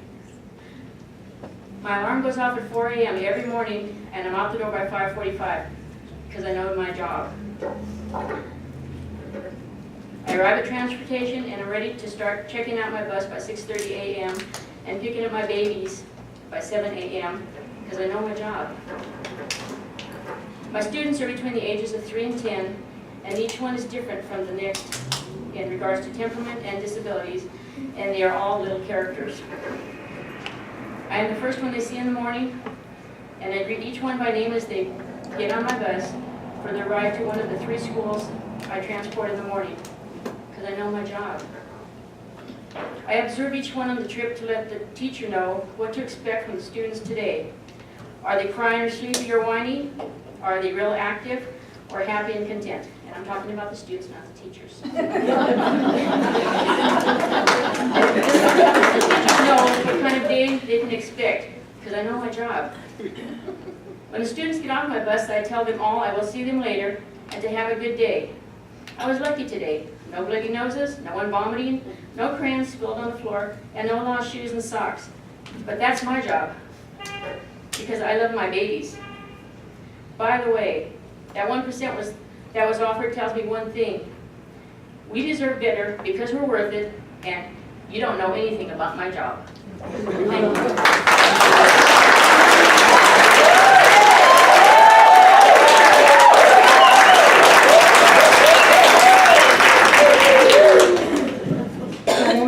Sanchez. I am the Chapter Public Relations Officer of CSEA Chapter 149 and a member of this chapter for the past 42 years. Even though I retired 3 years ago, I have remained a dedicated member and officer of this chapter. You have heard some of our classified members that have provided many years of service to students and families of this district. You have even heard that the district's offer of 1% in a month won't even buy a box of diapers. You see, for some classified, they are living from paycheck to paycheck. Some even have a second job outside of the district in order to survive the cost of living in this area. Did you know that some classified employees work up to 4 different positions in this district in order to survive? Did you know that many classified employees work less than 6 hours in a day? Sadly to say, and it is a fact, there are classified employees that are homeless yet manage to continue coming to work in this district. After 17 negotiation sessions, we became concerned with the offer of 1%. Recently, we submitted the past and current budgets that are on the district's website to our CSEA office to have them analyzed. Your district officials wanted to meet with us to answer any questions we might have regarding the budget. You see, the district wants to be transparent. When we asked why $5 million was transferred into the retirement section of the budget, the district's response was that it was the school board's discretionary money to spend. 1% for classified equals approximately $143,000. If you have a $5 million pie, how thin do you think that slice of pie would be for $143,000? Classified are only asking for a decent offer. Tonight, you will read a resolution honoring classified employees of this district, and I'm happy you are taking a moment to appreciate the work that classified employees do. Bus drivers, taking students safely to school, custodians making sure the schools are clean, food service preparing meals, office staff enrolling new students, health aides taking care of ill students, librarians making sure there's plenty of books, and honestly the list goes on and on. If you really want to do something for classified employees of this district, listen to their needs and make them a decent and respectful offer. I want to also thank the different CSEA brothers and sisters that are here from various districts: LSL, MCOA, North Monterey County, King City, Monterey Peninsula, Washington Union, Gonzales, Soledad, Springfield, Santa Rita, and Salinas High School. You see, we are all family. Board members, our message to you from all of us is we are worth it.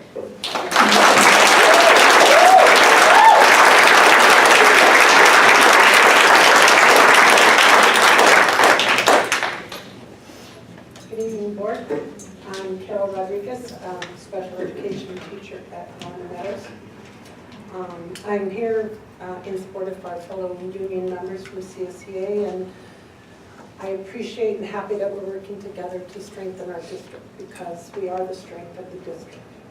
We are the backbone. We are pretty much most of the district. I'd like to respond to a few things that were said during the March 12th meeting.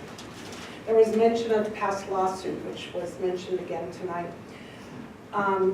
The district listened solely to their own attorney at that time. A couple of you were on the board at that time. Your attorney was giving you bad advice. No board members reached out to me, or as I was president at the time, to understand at all from our side what we were saying, at least to give some balance to what you knew. But instead, that was how it was handled. So it was a problem. We tried to get it fixed sooner. It would have cost much less. But you cannot keep putting that out on it as if it was somehow our fault. We don't make those decisions. We tried to get people to make a quicker decision, to listen, but they would not do it. It was implied last month that teachers have stalled negotiations, and we think that's far from the truth. The district team has come to the table unprepared at times.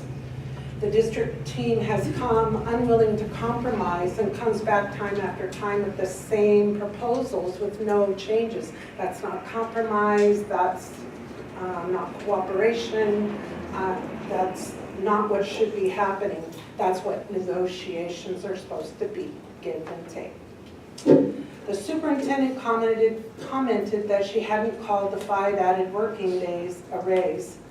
That may be true, but when our negotiations team said the same thing at the table, they were told that the district didn't see things the same as we did.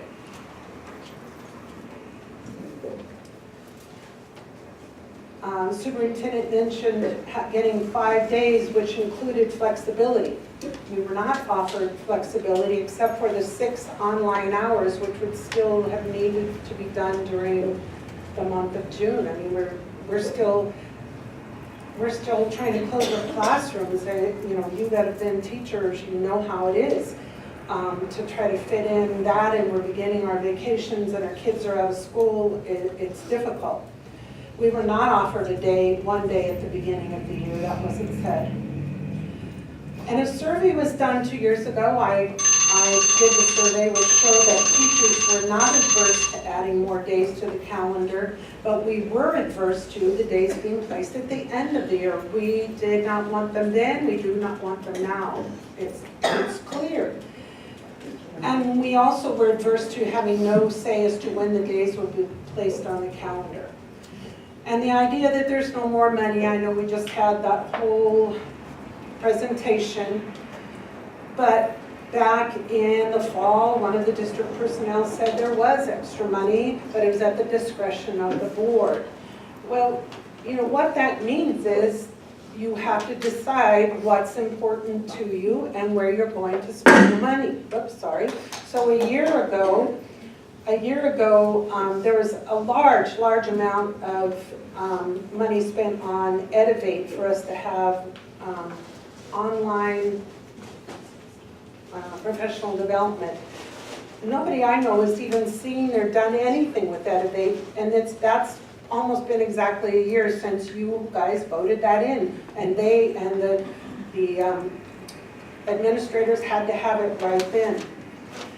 So we know that probably now that we've just had that presentation, we know probably now there isn't that money. But we were negotiating a year ago. There was a bigger pot of money. It's been spent on other things at your discretion, at the discretion and the advice of everyone. So we want you to think about that. We had 200 teachers here at the last board meeting. There are many CSEA members here tonight. We feel it is incumbent on the district to listen to their people. We ask that you do. Thank you.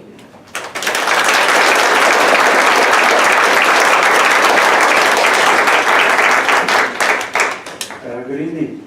My name is Juan Martinez. I am from Gonzales, California.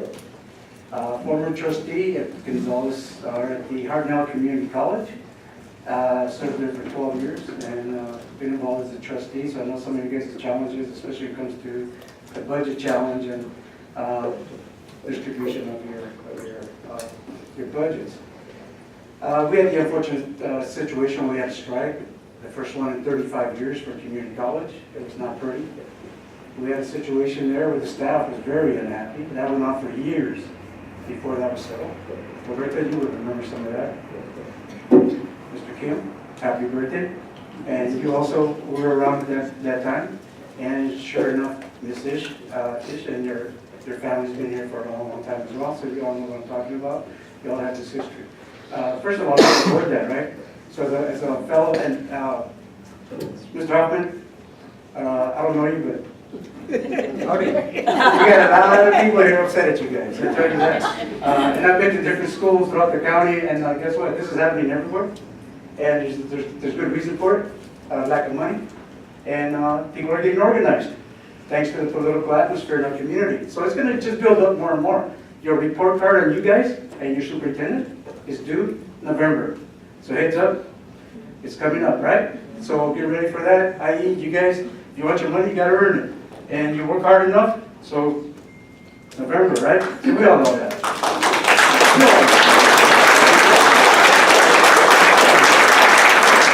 I'm saying this for the voters out here. They're going to see that on YouTube.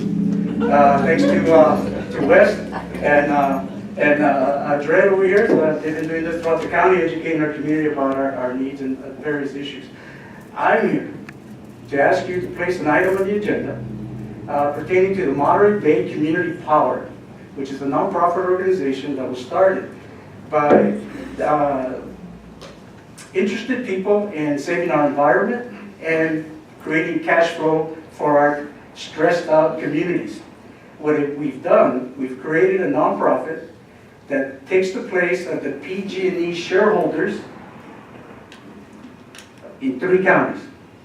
To have done that, we got all the cities voting in on it, except for 2. Delray Oaks was at a population of just over 2,000, and they decided it was too small to take the risk, since nothing has happened here in this area such as that. And King City, because they voted no on Z, and the only one in the county, by the way, to do that. They voted no on Z, and they voted stay out of this thing as well. So, given the situation, there are a lot of people out of the oil industry there in South County, so I can see that point. All right. So what's going to happen here is starting the beginning of, and look at Post Weekly, guys. Post Weekly, it's in the Post Weekly magazine. I ask you all to take a close look at your if you got your cell phone on or pen, do this. Look at YouTube and put the initials MBCP. That's MBCP for Monterey Bay Community Power, and then put the word potluck.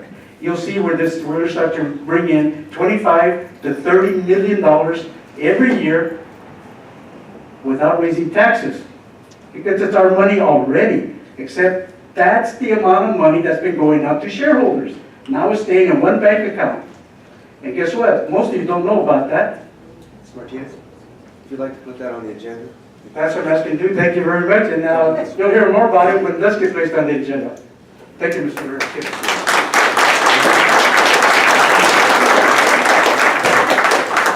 Hello, my name is Cesar Urba. I was hired at Roosevelt School. It's been 28 years I've been working. When I became head custodian, Laurie Sanders hired me. And what I did at that school, my first 2 months, I did 1,000 projects 10 years ago. It's right here in proof. I did 1,000 projects in 2 months for her. I presented that to her and I got hired, so thank you. And I've been working very hard at my district. I'm also going to tell you, I have done 24 years of perfect attendance, 24 years out of 28. I'm a hard worker. I also plan to do another 1,000 projects, not in 2 months, but in 2 weeks for our school at University Park School. And I will show proof to that to Darren this month. It will be 1,000 projects that we'll be doing for the school. I'm a hard worker, we'll work. I know a lot of people. We've been around for this for many years. 20 years is a lot. But we want support from you guys, and God bless you.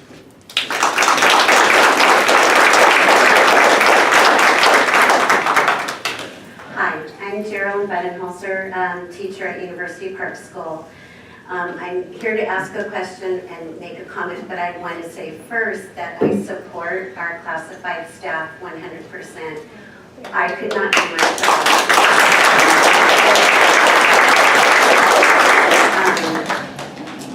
I am here to ask about summer school. At University Park, we have now been scheduled for summer school for the 3rd summer in a row. In the past, summer school went from school to school every year. And the reason this is important is cleaning. It's very hard for the custodial staff to deep clean a school when it's being used for summer school. So for instance, last year, my classroom was clean, the carpet was clean before summer school. And when I arrived with my 1 week to prep my classroom, which Amy, you'll know, I usually show up August 1st, well now July, but I wasn't able to. So I had my 1 week, and thankfully, my classified, our custodians, re-cleaned my carpet because of course it got dirty in summer school. But you can't do the deep cleaning and the projects.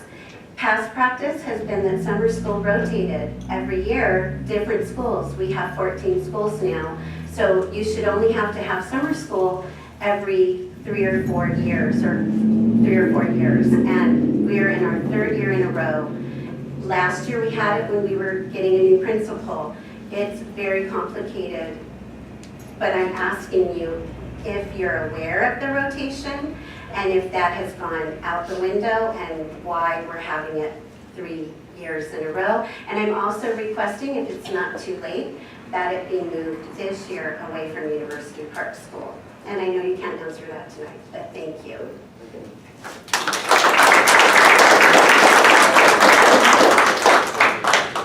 Oscar Ramos, teacher and SATC president. I just wanted to say that I'm somewhat speechless, touched, and humbled to hear all these amazing stories of how hard the CSCA works. And I'm here to tell you guys that SATC stands with you in your endeavor to reach an agreement to a fair and just contract. And if money is the issue, and it appears to be, then we need to start looking at how to better spend that money, how to prioritize the spending. And we don't want this situation, you don't want this situation, we don't want it to escalate. So we're hoping for a resolution soon, and that this never happens again in the future with better budgeting. Thank you.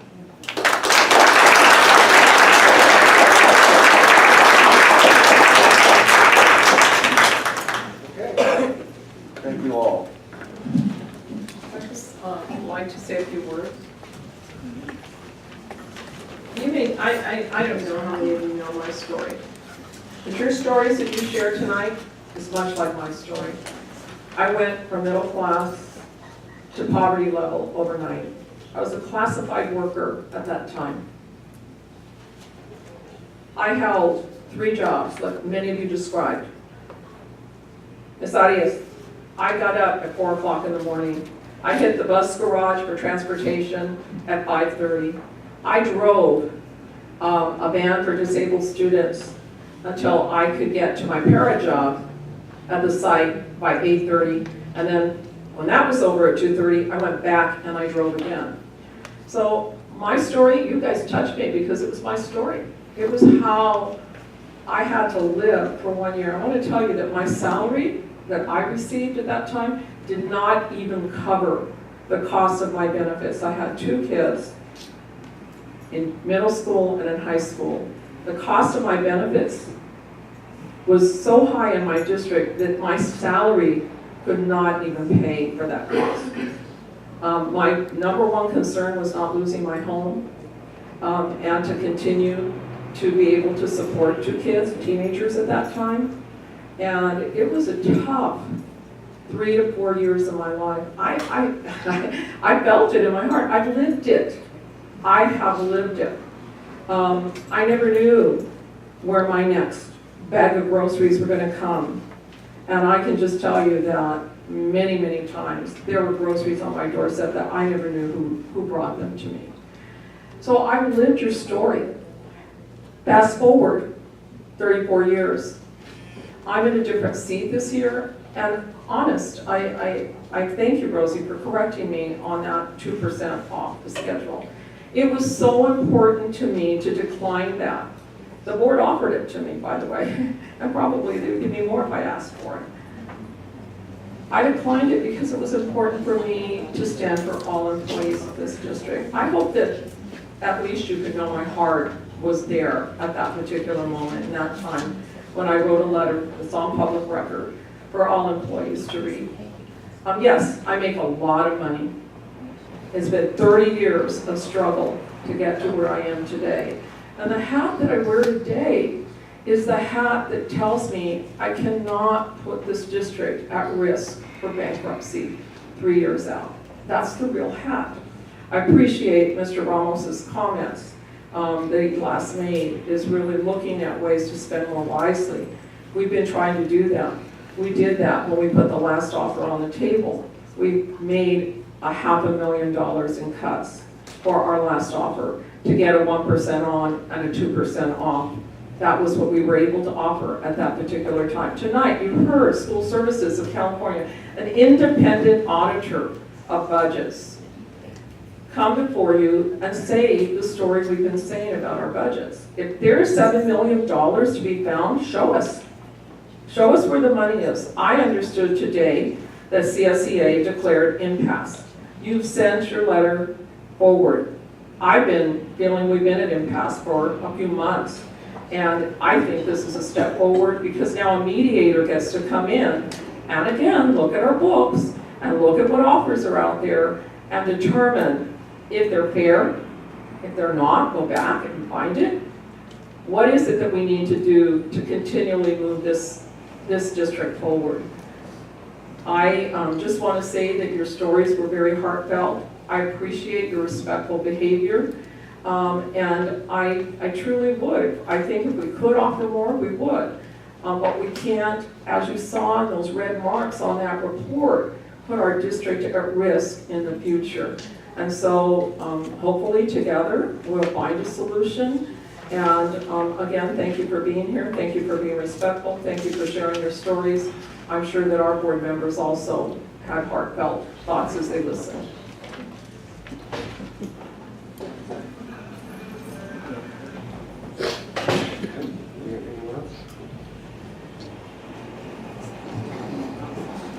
Okay, well, I do really appreciate you all coming on, and I feel it's uneasy. You know, the times are getting tougher, and rents are going up, and groceries are more expensive. Even gas just went up like crazy, and it's going to be tough. It's going to be a tough few years. I feel it coming. We've had what, 8 years now without a downturn, and the economy's, it's just, I don't know how we're doing it. So let's just all try to hang in there together. Make this thing work. At this time, I think we should take a 5-minute break, Bible break or whatever. And you folks that need to get home to your families and whatnot, feel free to do so, because we're going to get into whatever else is on the agenda. Thank you for coming. Let's reconvene the meeting. Thank you all. We lost the trustee. Mr. Garcia had to leave. He had a medical issue.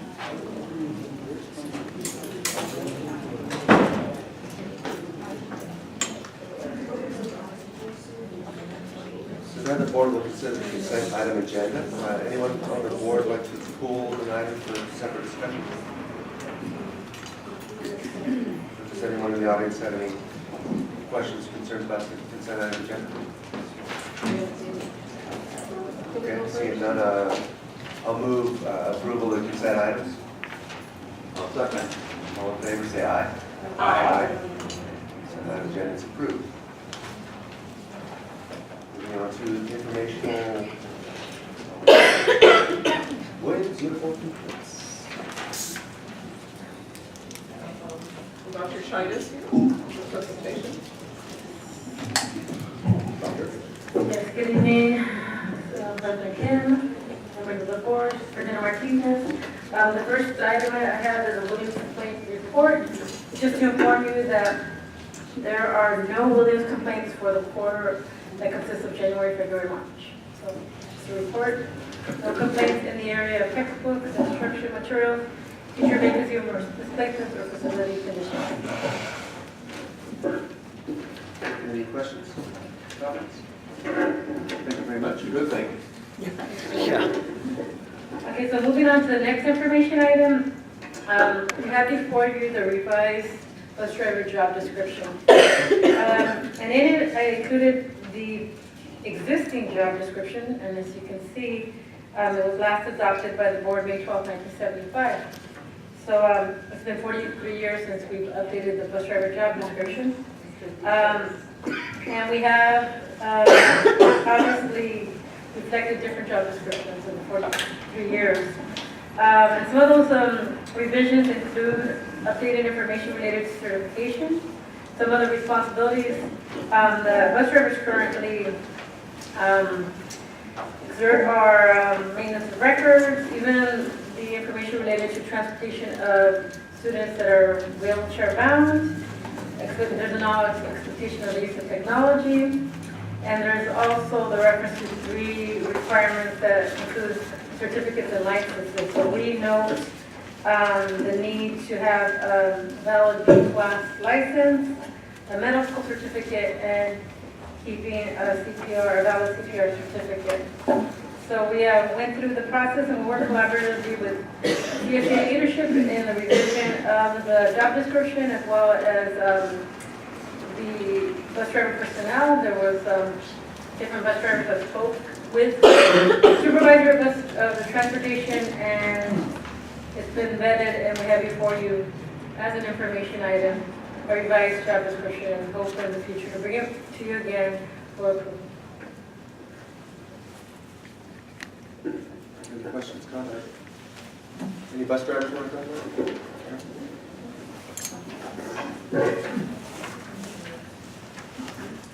I just wanted to mention the many years it's been since the job description was revised, and we are really happy that we're moving forward on those steps on revising the job description. For many years, we attempted to update all of the job descriptions, and we are now on a plan doing job descriptions. Transportation was number 1 on our list, as well as instructional services. And I just want to say thank you to the district for following through on updating the job description. I know that so far it's 2 steps higher than it previously was, but hopefully we can discuss it possibly being more, since the requirements of a bus driver is a lot more than what it used to be 43 years ago. And the responsibility that we have are the responsibility of your students, of our students. Thank you. Thank you. If you don't have any questions, now I'm going to move on to the third information item under human resources, which are 2 other job descriptions. And I'm going to give the floor to Assistant Superintendent Lori Sanders. They're both job descriptions that lie under expertise. Good evening, board members and superintendent. This is also a part of the process in updating job descriptions. This first one we bring to you is for a district level teacher on special assignment that works with interventions, multi-tiered systems of intervention, which are not just what we typically think in RTI, or response to intervention, Tier 2 and Tier 3 interventions. This also works on Tier 1 to make sure that it's a complete system. We are, as we have presented to you, moving into developing in our district, as well as all districts in the state, multi-tiered systems of support. We have applied, sent out the application to participate in the planning grant, and this particular district level position would also be working with this grant, would be on the district team.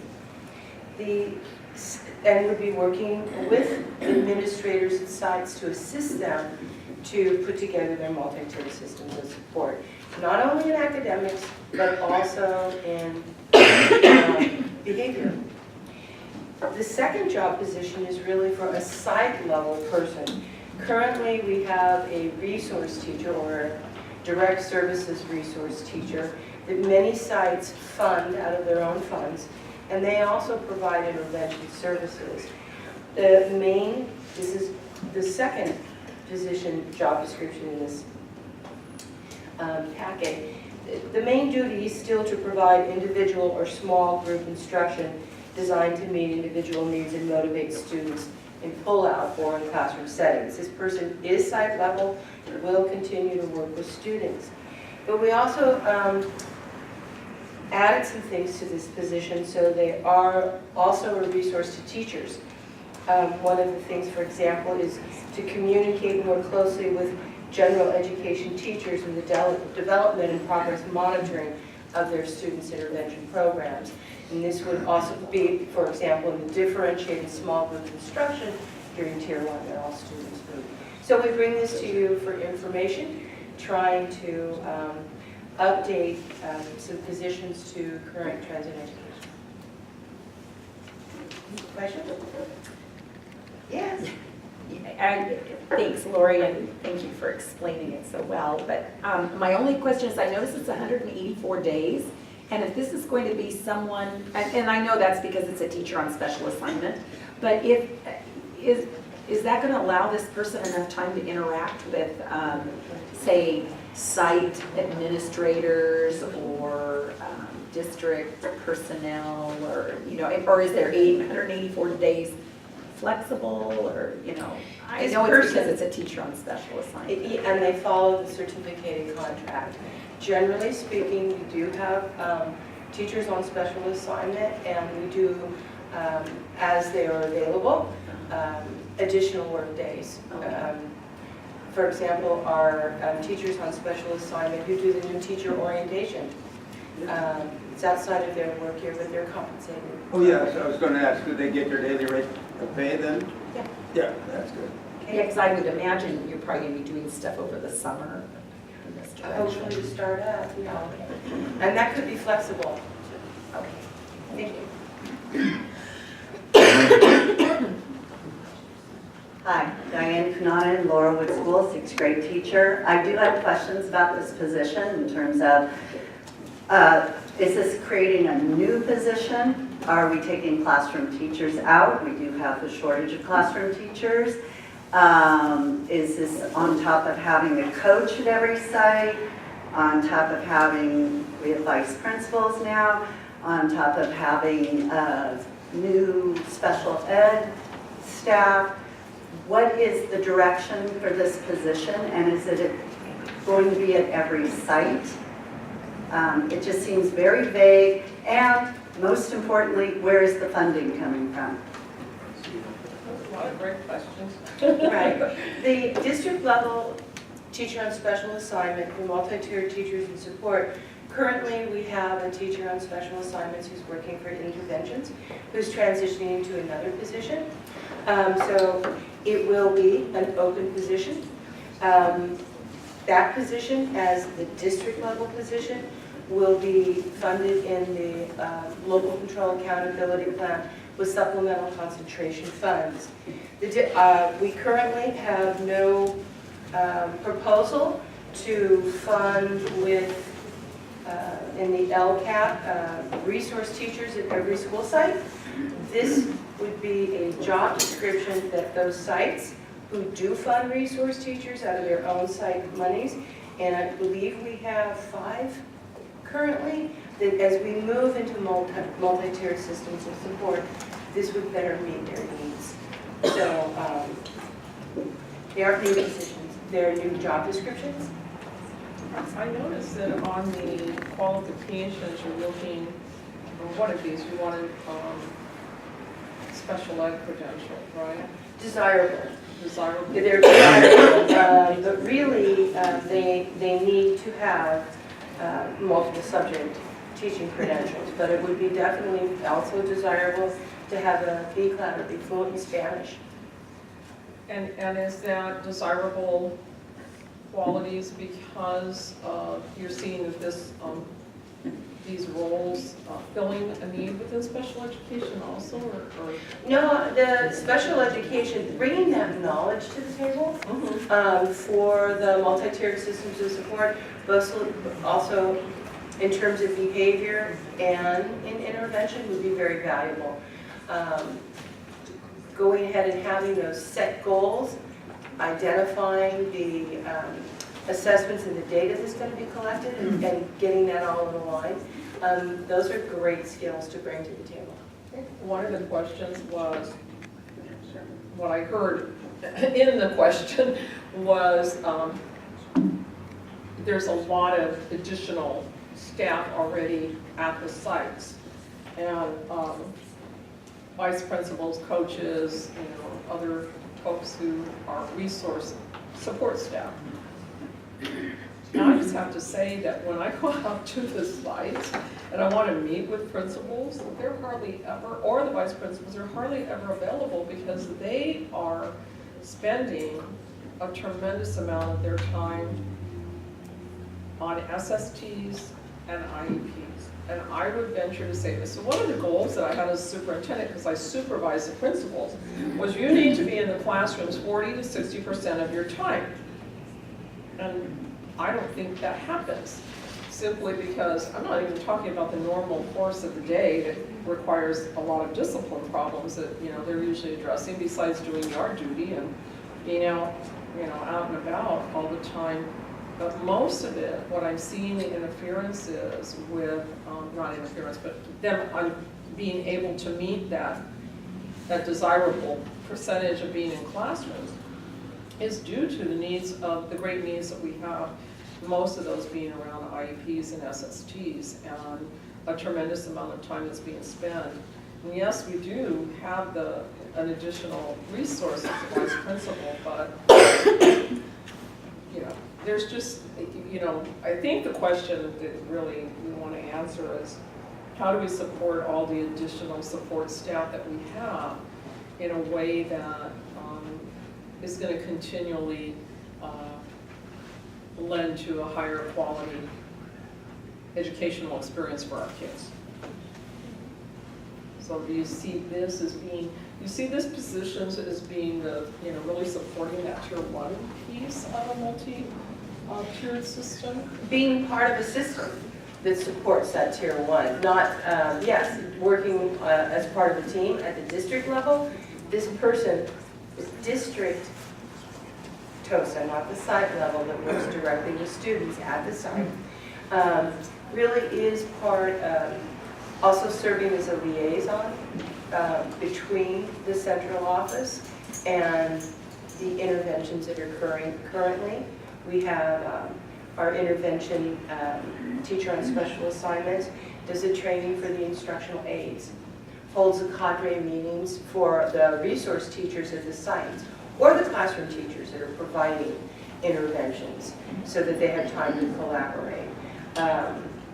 We just sent para-educators that provide intervention services to the CSEA conference, para-educator conference in Ontario, and also to CAVE.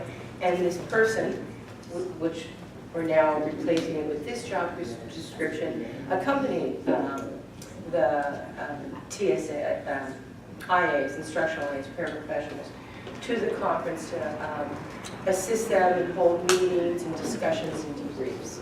So there's a lot of different elements, but yes, this is definitely very much one of our focus, one of our foci for next year is certainly getting in place and implementing multi-tiered systems of support and moving away from academic interventions as being an answer. It is one part of the whole thing. You have to also look at what's going on with student behavior.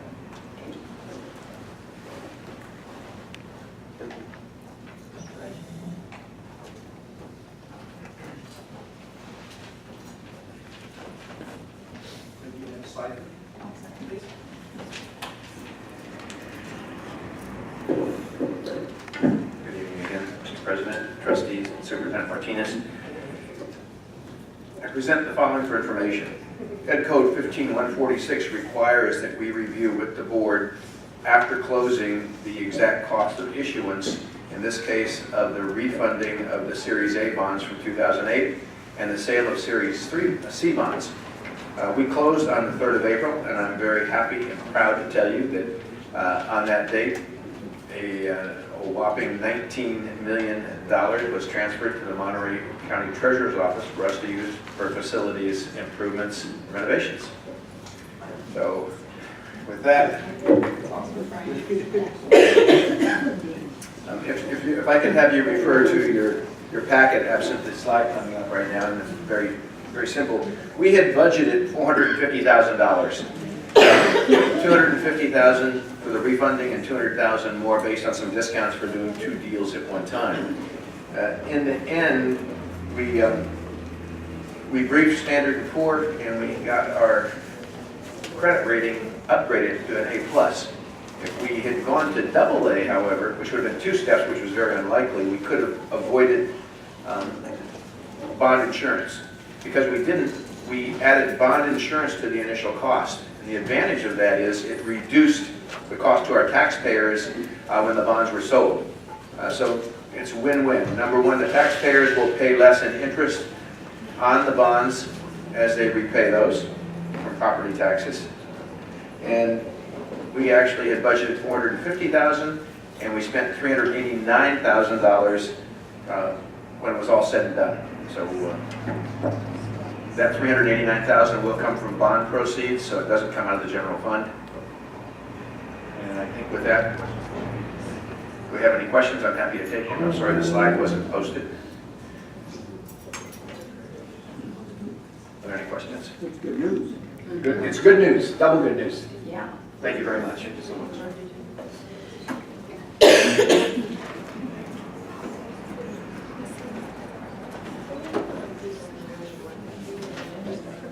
Yeah, no, we're on action items now.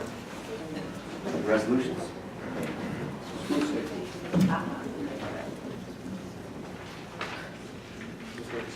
Who's going to do the resolution for school safety? Anybody have it?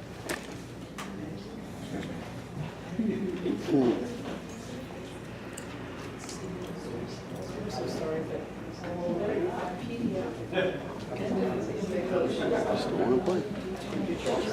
Yeah, it is. So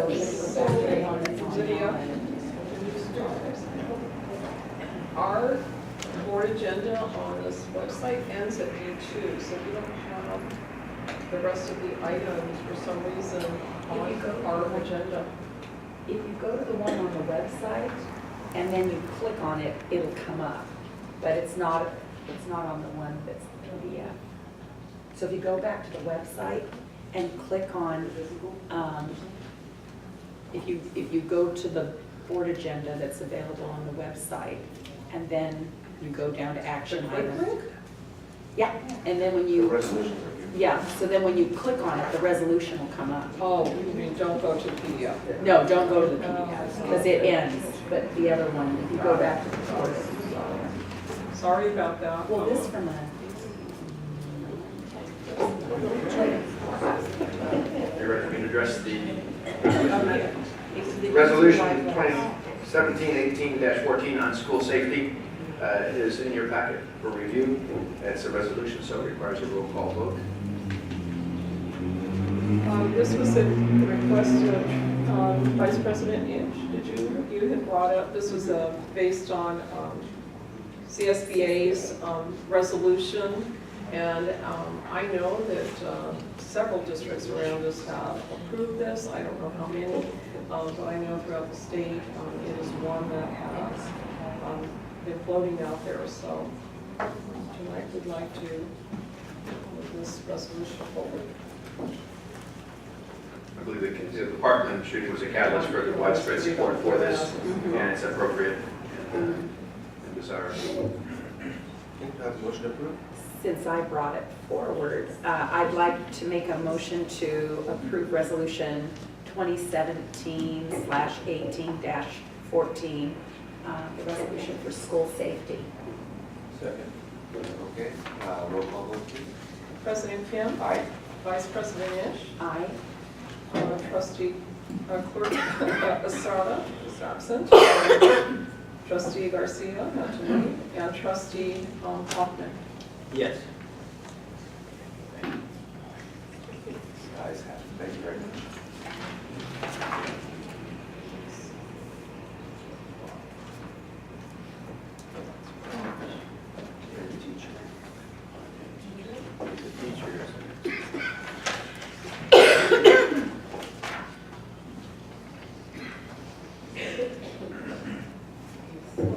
Board Resolution 2017/18-15, Day of the Teacher. So we're asking that the board recognize May 9th, 2018 as the California Day of the Teacher. Day of the Teacher arose out of legislation co-sponsored by the California Teachers Association and the Association of Mexican American Educators. Senator Joseph Montoya wrote the bill and it was adopted in 1982. California has patterned its celebration after the traditional Dia de Maestro festivities observed in Mexico and other Latin American countries. So we're asking that the board vote to declare May 9th California Day of the Teacher. Questions? Comments from the public? I'll do one. Question in the back. Sorry. Oh, it's a thumbs up. Oh, thumbs up. Silent thumbs up. One comment, please. I, West White Salinas resident, community enthusiast at large, former substitute teacher. The Day of the Teacher thing is pretty cool, but it feels like words after going through what just happened here and then talking about you're giving 17 million, all this budgeting, shuffling. I think as board members, you have a capacity to actually start attacking the people higher up rather than trying to suppress the people below you. And that's the kind of voice you need working toward. The joke, well, there's just not enough money and I can't remember it now, but it just seemed a little put-offing because it's like we should be caring about our teachers a lot more than just in words and a resolution. It's an impact of money, and yes, the caring profession is disappointingly not given its worth, and that's where it looks to you have a voice. You're already elected officials. We make a joke about the elected officials. We got to go to that, and it's like, but you are it. It should be going and being more proactive rather than just well, it's just too bad. Take a pay cut or take very little, and it just feels like this is more words than impact of showing.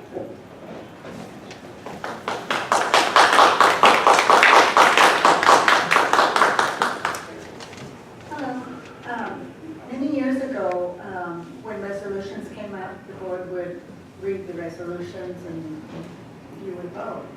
And now that the agenda is different, most people don't see the attachments, don't see the resolution unless they go on the website and click on that PDF, et cetera, et cetera.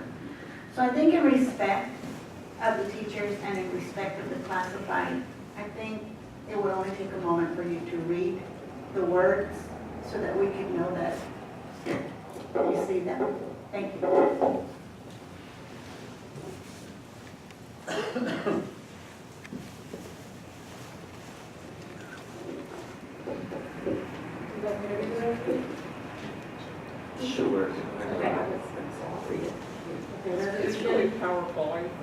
is nice to hear. Resolution 2017-18-15, California Day of the Teacher, May 9th, 2018.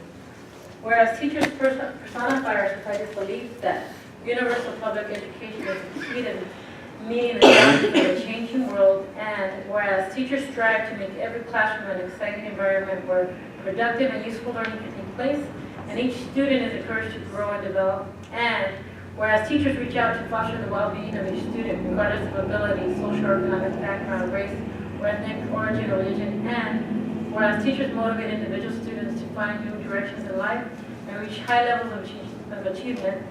Now therefore be it resolved that the Salinas City Elementary School District Governing Board of Education does hereby urge all citizens and schools to observe May 9, 2018 as California Day of the Teacher by taking time to remember and salute the teachers who mold and educate our children, impact and enrich our lives, and thereby are critical to the constant transformation of our society. Here, here, nothing more. Okay. Thank you. I'll move adoption of resolution 2017-18-15. I'll second. Roll call. President Kim, Aye. Vice President Lynch, Aye. Clerk Estrada, Trustee Garcia, Trustee Hoffman. Yes. Resolution is adopted. Thank you very much. So we have another resolution before you. It's resolution 2017-18-16, classified school week. And since 1986, California has taken the third week in May to honor the invaluable contributions of classified school employees. The California Department of Education encourages you to recognize the May 20 to 26, 2018 as a classified school employees week. And the resolution reads as follows. Resolution number 2017-18-16, classified school employee week, May 20 through the 26th, 2018. Whereas the legislature of the state of California has declared that the third full week of each May shall be classified school employee week, a time to recognize the many contributions of classified school employees to public education, and whereas classified school employees have served the state of California and its children for many generations and have played important roles in the furtherance of the goals of public education. And whereas classified school employees deserve rightful recognition and public celebration for their care and their deeds and their incalculable contributions they have made to California's public education system. Now therefore be it resolved that the Salinas City Elementary School District Governing Board of Education is hereby encourage all citizens of Salinas to observe classified school employee week during the time of May 20th to 27th, 2018, and an opportunity to acknowledge the achievements and contributions of classified school employees in our school district. Here, here. Any questions, comments? Thank you. Motion? I'll move we approve resolution number 2017/18-16, classified school employee week, May 20, 26, 2018. I'll second. That's President Kim, Aye. Vice President Lynch, Aye. Clerk Estrada, yes, and Trustee Garcia, Trustee Hoffman. Yes. Okay. Resolution passes. Thank you very much.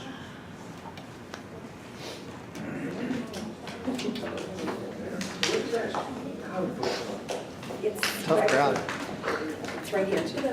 I know, I know, That thing was awesome. I know. So, before we get into this resolution, I was going to say that, and Ms. Ansott, you're here, maybe you can, you heard Trustee Ish talk about the STEAM showcase that we attended last week, and, Well, I'll just say that the superintendent said, I can't believe this child just showed me his video and his graphic novel, a very short novel, about pesticides and the impact on the environment. She said we have a board resolution coming up at the next board meeting, and she knew that classified would be here in full force and that the child would probably be in bed before we got to this part of the agenda. But he will be receiving a certificate later for his prior knowledge and awareness that pesticides are bad. He has a beautiful little comic book or graphic novel where the bees attack the pesticide factory.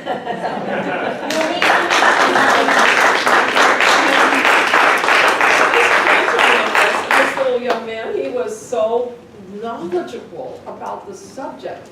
And the one thing that he talked about was how bees could support in the fight against pesticides. It was just incredible.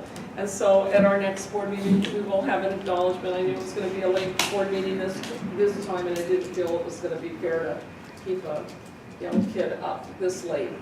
So I told him he could watch it on Facebook. We were live streaming it, and we would be showing his storybook, Luis Santiago. And he was so thrilled that, number one, we would even want to acknowledge his work at a board meeting. So did you get a chance to see this? Yes. Thank you very much. Thank you. Now the resolution.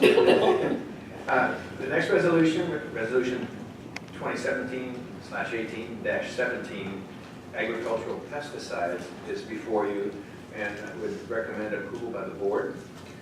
This regulation increases from the current requirements of law the space of standoff for use of pesticides and the advance notification for the application of pesticides. It's notable that 1 in 4 students in our schools in this county are within a quarter mile of pesticide applications. I pledge us to work with the agricultural community. That's the strongest leg we stand on in this county, to use organic, non-toxic pesticides as we move forward. It also calls for state legislation to reinforce that. If you'd like, I can read the resolution. If not, I would ask for your vote. It's a roll call vote. It's a very long resolution. I'd like to say, Yeah, and I especially like the last one. You'll get to it, but it says, be it further resolved that the Salinas City Elementary School District shall examine its own practices regarding the use of toxic chemicals in school grounds and will seek to reduce or discontinue the use of such harmful chemicals. That's what I like the best. And we have done that through a mixture of non-toxic chemicals and detergents, and we've tested that at our sites, and the application on weeds with between 60 and 80% success rates, and we're continuing to remix the cocktail of non-toxic, non-chemical applications for weeds. Great. No, I don't mind reading this. Okay, so resolution number 2017/18-17 agricultural pesticides. Protecting our staff and students from the health risks of agricultural pesticides by supporting a transition to less chemically intensive agriculture and implementing buffer zones and notification systems for drift-prone pesticide applications around schools and neighborhoods. Whereas it is known that many of the chemicals used in local agricultural production, such as organophosphate and carbamate pesticides, are dangerous to children, adults, and our environment, and the reduction in exposure to these is in the best interest of all. And whereas even with legally required protections, procedures, and buffer zones, agricultural pesticide use poses a significant health risk for Salinas City Elementary students and staff, and whereas a comprehensive public health study completed in 2014 found that 1 in 4 Monterey County children attend schools within a quarter mile of pesticides, a public health concern. Because of the agricultural nature of some of our schools in our district, we have school children living and attending schools close to farming. And whereas the UC Berkeley Chamacos Center for the Health Assessment of Mothers and Children of Salinas research team has been studying the impacts of use of organophosphate pesticides, including chloropyrifos. Chlorpyrifos. Stand corrected. In the Salinas Valley for over 18 years, it has found correlations between prenatal and early childhood exposure, decreased IQ, increased risk of attention problems, and decreased lung function. And whereas the California Department of Pesticide Regulation has responded to statewide demands with a policy that creates quarter-mile buffer zones for half of the day and inadequately notifies the community of upcoming pesticide applications, failing to protect schools, workers, and communities from long-term pesticide exposure. And whereas agricultural chemicals that negatively impact health, learning, and behavior, contribute to increased cost for underfunded and understaffed schools, particularly special education programs, and whereas agriculture is a multi-billion-dollar industry in Monterey County and employs many of our students, their families, as well as our graduates, and whereas the Salinas City Elementary School District Board of Trustees supports the use of sustainable and environmentally sound agricultural practices to improve safety in our schools and our communities, and therefore be it resolved that the Salinas City Elementary School District will strive to work with local and state pesticide regulators to increase the health protective zones around schools where highly hazardous pesticides are not to be applied, and B, require at least 1 week advance notification of highly hazardous agricultural pesticide use near schools, and be it further resolved that Salinas City Elementary School District will begin to explore effective ways to share notification with our school community, such as auto-dialer calls, parent notification home to families, and bi or trilingual signage on school campus. And be it further resolved that the Salinas City Elementary School District urges our state and federal legislatures to pass laws and financially assist farmers, growers, landowners in offsetting costs to transition their farms to organic or harmless pesticides and chemicals, especially those farms which are within close proximity to schools and neighborhoods. And be it further resolved that the Salinas City Elementary School District shall examine its own practices regarding the use of toxic chemicals on school grounds and will seek to reduce or discontinue the use of such harmful chemicals. Therefore, be it resolved that the Salinas City Elementary School District will increase efforts in educating families about the hazards of pesticide exposure and engage students in creating a culture of critical thinking and advocacy around the issue of pesticides and other public health issues in and around our city. The Board of Education takes the following action on this resolution. I'll move we approve this. Comments? Agricultural. Comment. I'm sorry? Do you have a comment? Before we do this? Yes. Go ahead. Yeah, this is an issue near and dear to my heart, and we have to look here, safe bag, safe school. Jerry and Darren and Mr. Estrada worked this with once already with the Roundup. Fantastic. I'm glad we're still doing that, Jerry. But thank you, Jamie. I wanted to thank Amy because I bounced off ideas regarding this resolution and kind of hoping it would pass and kind of make it into a big, Salinas Elementary School District, SETC, Earth Day, kind of like, yay, look what we're doing together. And again, Mr. Estrada for bouncing ideas off him. I had a million things I wanted to say, but I don't need to say any of this other than thank you for recommending to pass this resolution. Our kids will thank you for that, and our teachers, our staff, everyone, the entire community will thank you for passing this very important resolution. So thank you to the school board for that.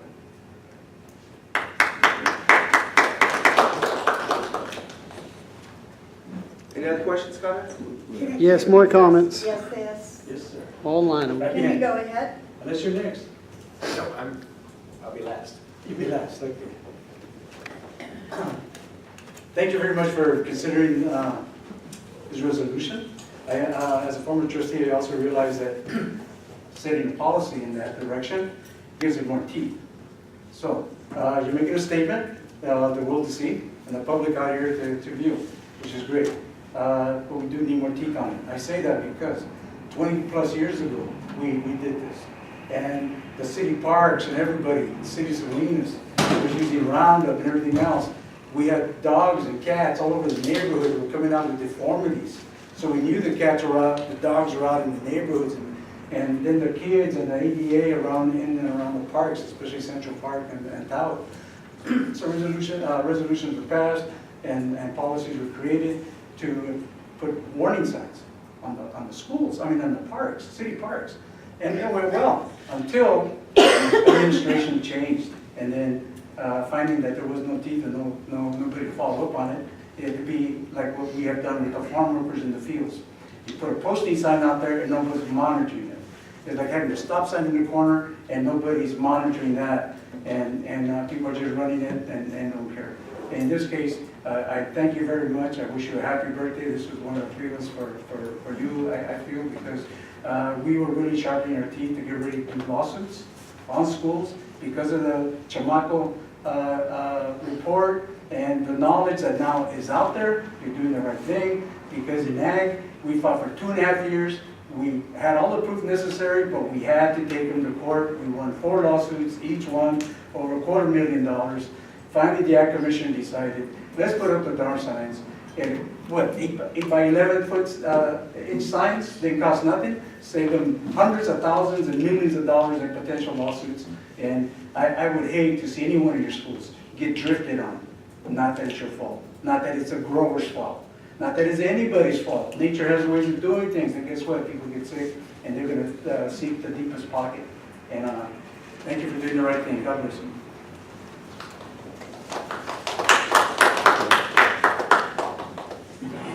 Hello, I'm Christy Toronto, and I'm with SAS, Safe Ag, Safe Schools, and we are lobbying on behalf of buffer zones for the schools.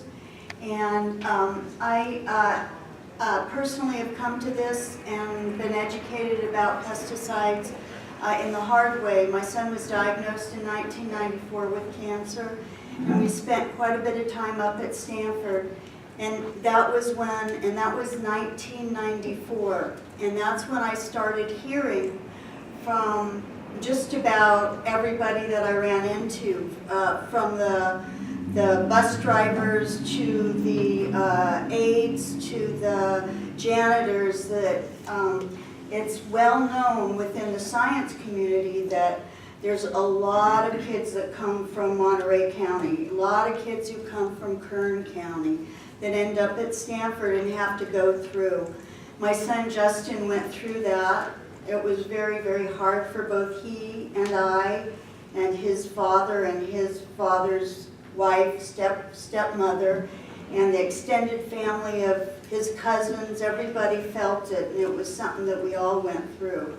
And I wouldn't wish that on anybody. But I started reading, doing a lot of reading, and it turns out that the amount of pesticides that are being sprayed has gone from 250,000 tons a year on California to 450,000 tons. And if a Mazda Civic is a 2,000-pound vehicle, then that means that in 1 year, 450 Honda Civics are hitting the ground. And both children's developing bodies, farm workers are most impacted. Farm workers' lifespan is 49 years as compared to 78. We all have to pay attention to these pesticides. The buffer zone that we're talking about is wonderful. We'd like to have a whole mile. There's a map, it's called the California Environmental Health Tracking Map, and if you can Google that, you'll see how many pounds are being sprayed around each school and just how that's impacted. We're talking ADHD, we're talking, besides cancer, we're talking autism, developmental disorders. These are costing us a lot of money. I'm very grateful and thankful that my son survived his cancer. But I do feel put in the position of responsibility now to talk about this and to advocate on behalf of children.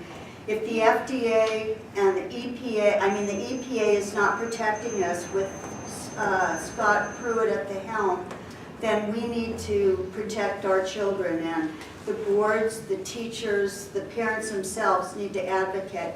And also the advance warning. There's only one person on each site of every school that has that information. We need to get that out to the parents, to the teachers, so we all know when those pesticides are going to be coming, and keep the children in. Do something. 450,000 tons isn't something, and the pesticides are viral. No, I'm sorry. Sorry, they're poisonous. So anyhow, I appreciate it very much if you would help us with the buffer and the notification. Thank you. I'm sorry, it's getting awfully late. We still have to go to closed session. Is anyone against us adopting this resolution? May we move forward and do it? I think it's kind of, sure. administration, thank you, board members. I think I'm about to commend you. And I just want to point out that this is a vital outbreak of democracy in regards to California policy about pesticides. Joshua Sekiel, California Teachers Association, Safe Act Safe Schools, Labor Council. According to California law, there's no body within the county. There is no elected official within the county with the power to regulate pesticides. It's only an appointed agricultural commissioner. You, as an elected body, are striking a blow for democracy when you approve this resolution. We thank you for it.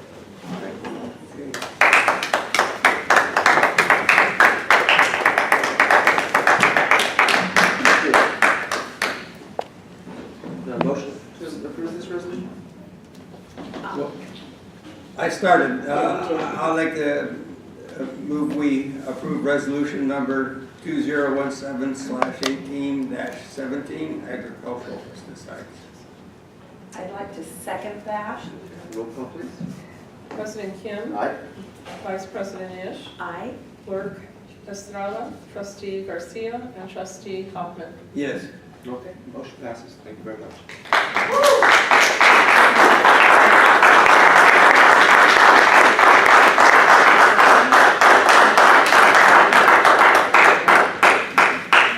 Roll into the facilities master plan. Last November and December, we came to you with the recommendation to retain an architectural firm to conduct a comprehensive study of our facilities, to come up with a facilities master plan that we could use then to chart repairs, renovations, and new construction over 10 to 20 years. You selected Belly Architecture to do that. They subsequently came to you on 12 March and reviewed at a board study session their progress. And I'm happy tonight to tell you, you have the master plan in front of you, and we have a condensed PowerPoint version that Mr. David Peartree will present. And I'd like to thank both David and Carrie Ellis, who is with him tonight. They were the team that led this effort of many people, between the costing, the pictures, the analyses, the walks. It was no small measure, as you can see from the depth of the plan you have in front of you. With that, David? And this is an action item. The action item is to accept the facilities master plan.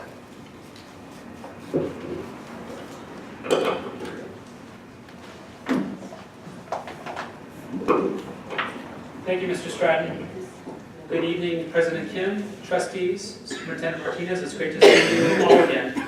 As Mr. Stratton mentioned briefly, we were before you on March 12th, and we presented our progress on this report, where we discussed the process by which we were going through developing the plan, covering the needs that we identified, and then developing projects that we proposed to address those needs. Tonight we're going to share with you excerpts from the completed master plan, hard copies of which you have in front of you now. What I'm first going to do is cover cost analysis for each campus before concluding with a brief discussion on overall costs and priorities. I'll try to keep it brief given the time of day that it is. It should be noted, as Mr. Stratton mentioned, that the plan is intended to serve both the immediate needs to identify projects for the GO bond extension over the next 3 years of spending, but also to provide an understanding of potential capital improvements in the much longer term. So, what I'm going to do now is I'm going to quickly run through each of the 14 campuses. I'm going to show, and I'm just going to do this sort of quickly for introduction, and then we'll move it briefly through each campus. But I'll have just a quick introductory slide for each school, giving a photograph. Then I will speak briefly on this slide, which should look somewhat familiar because it was what we used when we presented to you a month ago. Discuss very quickly just what the projects are that were identified. And then we will go through the numbers on the screen that indicate priority and cost associated with each of those projects. And then what I'll do after we go through each campus is we'll go ahead and conclude with a couple of the additional slides. So without further ado, so we'll start this alphabetically. This is Baroda Diaz, and excuse me for just one moment. So with Diaz, we identified, and I'll just state real briefly here as well, the categories of the projects that we looked at were modernization, new construction, and compliance with regulations. So you'll hear me discuss for each campus project categorized in that manner. So for Diaz, we talked about, or we looked at, excuse me, classroom modernization and future-ready technology. Also, you're going to hear me repeat a lot of terms because, as we discussed in the workshop, there are several issues that are what we call district-wide. And so there will be some repetitive discussion as we move along. But anyway, getting to it. So classroom modernization for future-ready, that includes future-ready, campus access control improvements and lighting under Prop 39 were classified under modernization. Under new construction, we identified solar PV system, which also doubles the shade structure, and that project has been and is getting ready to be constructed over the summer. Remove and replace portable buildings and other old building stock on the campus and replace with a new classroom building, and then perhaps a new NPR building as well. And under compliance, we have comprehensive restroom accessibility improvements and entry door threshold accessibility improvements. Looking at the numbers, and I do apologize, the numbers are a little hard to see on the screen. Is it possible to focus that slide at all, or is that what we get? Okay. For the board's use, you have those larger in your packets. So, so just very quickly now, all these cost slides are organized by project priority. In this column here, priorities 1 through 3, obviously 1 being priorities that we've identified as being more critical perhaps than priorities 2 and 3 in terms of need. So for campus access control improvements, specifically site fencing and gates between parking lot and classrooms at this campus, which is essentially, if I go back, this area here, needing better access control and improvement. We're at about $325,000 for that work. Solar shade structure that I spoke of briefly already, which has already been bid out, is bid out at $439,000. Comprehensive restroom ADA improvements is about $307,000. Campus-wide lighting and controls upgrades, which would be a Prop 39 project, which we'll talk a little bit about further, which is kind of critical to discern, is a little over $500,000. Classroom modernization is at $2.6 million. A new NPR, again, we're getting down the priority list here in terms of less priority. A new NPR is at about $7.5 million.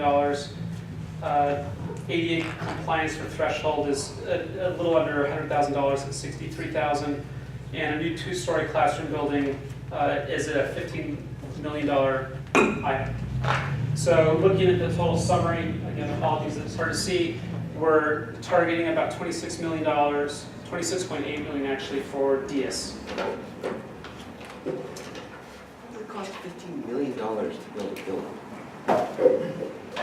I want to jump in here. Some of these lower priorities, obviously, they're far enough down that we may not ever get to those, but we wanted to put something within the 20-year context, assuming full build out of the schools and to remain comprehensive elementary schools. Okay, but on Los Padres, your 2-story building is a priority number 1 at also that $15 million, and I was, Stephen, what costs $15 million?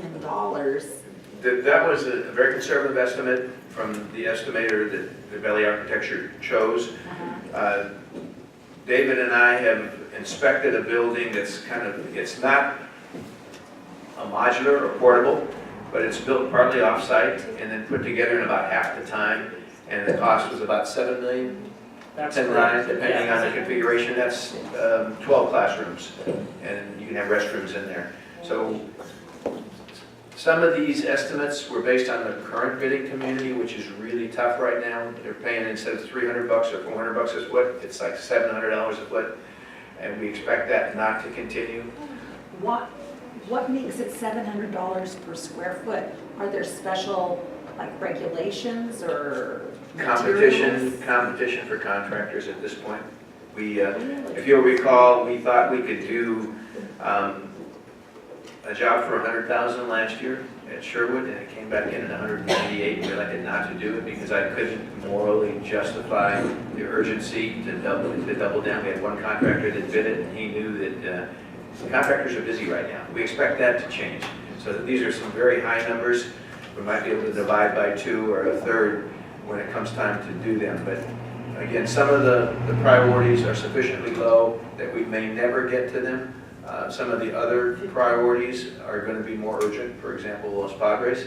And anytime we touch a building, the compliance issues are going to be non-negotiable because they won't let us proceed from the Division of State Architect unless we ensure access compliance. And are there only certain construction companies that you can use to build a school? We can use any License. any license, with a contractor with an A license. And for some small projects, we can use someone with a B license. But there aren't many construction companies that bid schoolwork. You'll find 3 or 4 big ones in this central area, and maybe another one from Fresno that would try to lowball it and come over and have people live in their cars while they build it for us. Yeah, just if I may, just a couple other things. As Mr. Stratton mentioned, these numbers are conservative, and forgive me in trying to keep this moving along. I didn't explain. So basically, I'm quoting it the total cost amount, which includes a base cost, an aggressive, as Mr. Stratton mentioned, conservative markup, as well as a conservative soft cost allowance. Inside that soft cost allowance has a very aggressive 6% year-on-year escalation built into it to cover for the volatility of the market that we've seen. And so these numbers are conservative. The base cost one is pretty. They're very Yeah, maybe I'll proceed with base costs. But, and to Mr. Stratton's point, as architects, we actually do quite a bit of schoolwork in the community. And we had a situation last summer where we had 4 projects that bid out. 3 of the 4 came in at twice what everybody thought the estimates were being, and those projects actually didn't move forward. So we're seeing a lot of volatility in the market with just how busy everything is. And as Mr. Stratton mentioned, we have quite a few, we don't have that many capable contractors that can come to the table and do larger scale work. And the work that involves, is it the Department of Public Relations, or I'm sorry, labor, I forget the acronym, but there are certain regulatory constraints in relation to payroll and Department of Industrial Relations that makes it more difficult for most contractors to be able to go after this kind of public work. So I'll go ahead and keep moving along here. So Verona Meadows is, as everyone knows, is the newest campus in the district. So the projects that we've identified are, let's say, smaller in scale, as that facility is in actually very good shape, and so it represents kind of smaller projects. But we're looking at some upgrades to air conditioning in the kindergarten portion of the campus, some mild classroom modernization. Again, that number, when we look at it, should be considered as something that is probably not a high priority. Parking lot circulation improvements, Prop 39 lighting, which again is kind of a separate state-sponsored situation, drinking fountain replacements, and just a little bit of new construction in terms of some softscape and green areas of kindergarten, and some incremental disabled access improvements just to reflect the code cycles since this project was built. Can I ask a real quick question again? Sure. Prop 39 funding source versus the GEO bond, does that mean that won't come out of the general obligation bond? That is correct. We have some Prop 39 monies that were allocated to us. We got another $521,000 for this year, and we would exhaust those funds on anything for which we can qualify based on energy savings compared to dollars spent on it. And that's how we're funding the solar structure and lighting across all the schools in the district. And some air conditioning. We're able to show that we can actually put more efficient packs to replace old ones, and the efficiency allows us to include air conditioning in some cases. So we're working on that to help cool our classrooms down. Thank you. And at the end of the presentation, I will have some slides that break down the estimated costs by funding source. Oh. So it makes hopefully a little bit more sense. Okay, so very briefly, moving quickly through the projects we have identified, the parking lot circulation improvements for some security fencing and to close the parking lot after hours is about $50,000. So I'll use the base cost, about $29,000. The drinking fountain replacement is about $33,000. Campus-wide lighting controls, again, up Prop 39 funding source at $581,000. Classroom modernization at about $1 million. Again, this is probably not a highly critical piece of work that we need to consider immediately, but again, using this document as a way to go as far in the future as we dare. We wanted to record those things. Kindergarten HVAC is about $60,000. Incremental ADA restroom improvements, $15,000. And fencing extension for landscape kindergarten area at approximately $18,000. So the totals I have are, unfortunately, for the total cost, including all the inflation and markups, at about $3 million for this campus. El Gavilan.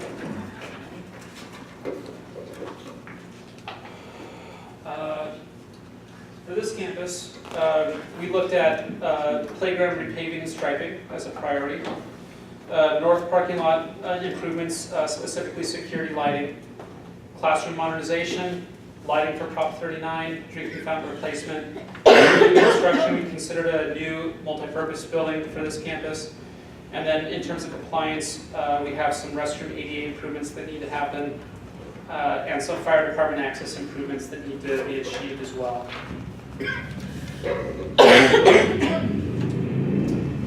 So, again, going kind of down in the order of priority, we have playground repavement striping with a base cost of about $175,000. Fire department access improvements, which really just constitute the relocation of one of the existing portable classrooms at about $14,400. A new NPR building base cost of about $4.4 million. Drinking fountain replacement about $25,200. And that number, by the way, for the drinking fountains, I know it seems like it's a lot of, but there are actually there's an incredible amount of drinking fountains that really are due and that need to be replaced. And we looked at that really carefully with district staff, Mr. Stratton, as well as our cost estimator. And we used the $2,800 per fixture as the number, which includes the cost of the fixture, which is a bottle filler, so they're about $1,600, and the rest is labor to rip the old one out, dress the plumbing, and reinstall the plumbing. So that's $2,800 as a pop for the base cost, not including Tap water that's going in the bottles? Yeah, It's filtered. it's Filter. water. Oh, good. Well, it is, and that's why it's good. And They it's, deserve it, but that's a lot of money for filtered water. And that's for every fountain at every school that's In not the already district. there. I didn't see And it. so it may be that we go with a third of those initially right. and then move forward. So, But it's something that does not require DSA approval, Division of State Architect approval, so it's something we could buy. so the schools who already have the filter, they have paid $2,800 to install those? No, we paid $1,600 to $1,800 discounted price. I think the front loaded price retail is like $2,800. So we paid $1,600 to $1,800, and in the particular case of the ones that we've installed, we installed them with our own staff. So we used 20 hours touching up stucco, running plumbing, electricity if we need to. With bond money, we're not going to be able to use the maintenance staff. We'll have to contract that out as a public work to a contractor. Really?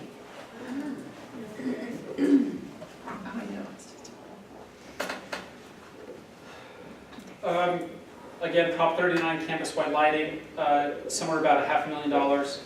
Comprehensive restroom ADA improvements, these are required, and they are, I'm afraid, comprehensive at about $380,000, but not as high a priority. Classroom modernization and future ready at $2.4 million, again a lower priority, but that's the number we've identified. And about $65,000 for security lighting improvements for the north parking lot.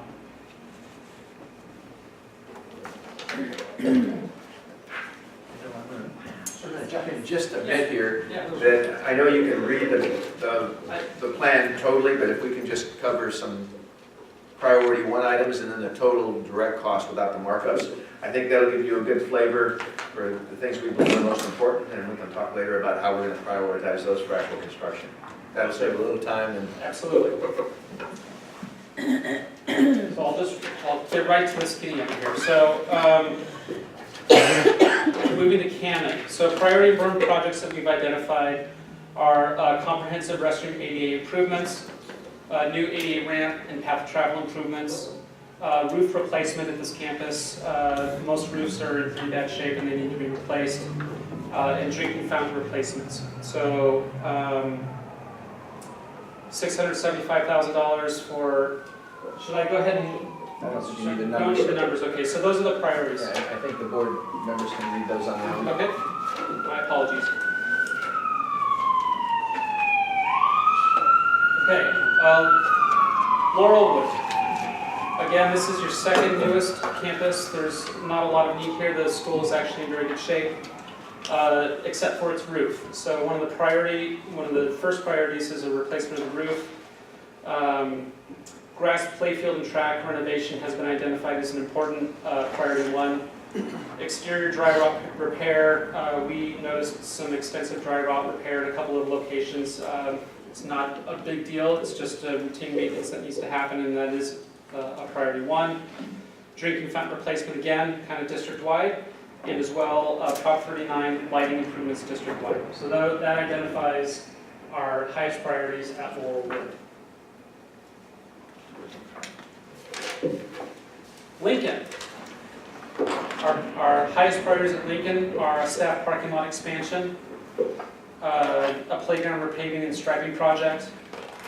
We need to provide a new ADA accessible ramp into the courtyard, as well as an additional ADA ramp from the main campus onto the playground. Drinking fountain replacement, and you guessed it, Prop 39 lighting improvements. So those are the priority ones for Lincoln. Our oldest school. Your very oldest school is correct. They don't make them like they used to. Okay, Loma Vista, priority ones, here we go. This is one of your pod campuses, and as we know, the pods have been a headache for most of us since their inception. So we've identified what we're calling a pod consolidation. I'll just explain that very briefly. The pod, which is this building here, was originally designed as a flex space, and it's been bifurcated into a bunch of pieces and doesn't operate very well. So the idea is to go ahead and essentially gut that building, make it more flexible, and make it much more usable. And whatever functions were in there to make that aren't conducive to flex space, we would find housing elsewhere on the campus. That particular pod, in order to save it, needs a roof, and it needs new HVAC equipment. And then again, drinking fountains and campus-wide lightings were identified as priority ones. Stop me if I'm going too fast. Los Padres. Because of the nature of having many portable classrooms on that campus, as well as some of those, quite a few of those which have been leased, we've identified this campus as a high priority for a new building. As Mr. Stratton mentioned, we're thinking that building is about $7 million in that range, but we have identified it as a critical priority for this campus. There are some restroom ADA improvements that need to happen critically as well, and again with the drinking fountains and the Prop 39 lighting. How big would that two-story classroom be? How many classrooms would Carrie, that's about 10,000 square feet. Or, I'm sorry, 10 classrooms. 17, yeah, it's 17,000 square feet and it's 10 classrooms. And then 2 larger rooms that could be classrooms are converted into other office space or breakout. So it'd be 10 Two-story. per floor or No. 5 on the bottom, 5 on top? 5 bottom, 5 top, and 1 large classroom bottom and 1 top. 1,000 square feet. And that's if we use this pre-constructed Modular. modular building. Okay. They've just finished one at Cupertino High School. They've invited us to come up and see. Mr. Peartree and I actually went up and crawled through it when it was under construction. They're pretty impressive, and they go up in about a half or less than half of the time of normal construction because of the fabrication off-site, and then they bring them in, walls with windows in them. I mean, do Those not- are the cement? Huh? Those are made with cement, is that the one? They're cement and they're aluminum 2x4s. Yeah, right, that, we looked at them at one of the CSBA things. And they do not resemble anything near a modular or portable construction. right, They're they don't intended have- to be permanent construction. Yeah.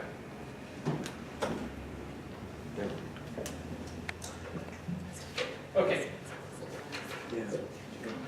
Mission Park priorities.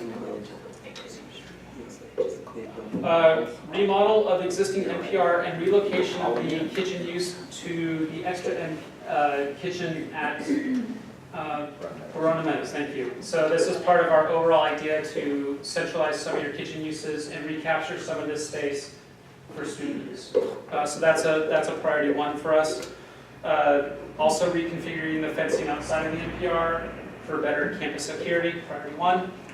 And then again, drinking fountains and lighting. I have just one question on that page. You said for better security, but it also says for food service delivery. But if you move the kitchen, do you still need the food service delivery? We do not. Thank you. Well, yes. Delivery for serving, but not delivery Right. from that site for cooking. Thank you. Okay. Qualified. Just making sure they weren't like competing.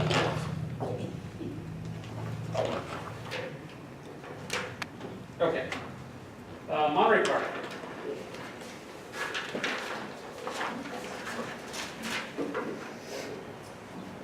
Monterey Park needs a new roof, priority 1. Drinking fountains and campus-wide lighting and control upgrades are what we've limited to Monterey Park for priority 1s at this point. Can I ask a question? Because I walked Monterey Park. There was an awful lot of dry rot, and termite damage. That's not, I don't see that anywhere addressed, not even for the lower priorities. So, That would fall under priority number 2, modernization, at about $2 million total sort of projected cost. So it would be the one, it's the first priority 2, classroom modernization. So we have an allowance at all campuses under classroom modernization to account for things like dry rot repair and things like that. But the critical thing is to get the roof fixed so that we're not generating more leaks. okay, so I get that, but does that, I mean, you are gonna repair the dry rot, right? I mean, that is the plan, they're not gonna, because it's a number 2 as opposed to a 1. So it's like, I don't know, it just seems like. If it's not doable with design within the funds that we have, we would have maintenance do some repairs outside of the scope of the renovation and the comprehensive renovation of the classrooms. Okay, and then very quickly. So we're not going to leave all that dry rot there hanging out. Okay, and then very quickly, termite, tenting for termites. That's not within this is something we'd spend otherwise, other funds for? Yeah, if I may, if we still have termites there, we tented Roosevelt last year, and we're able to control all the termites in the old wood, Because we saw termites there. and then we'll tend it. Okay. Or treat that part with electric gun if it's localized, but it would be addressed absent, if there was a delay in a priority 2 construction, we will take that as a routine restricted maintenance and deferred maintenance issue and move forward and fix it. Okay, thank you.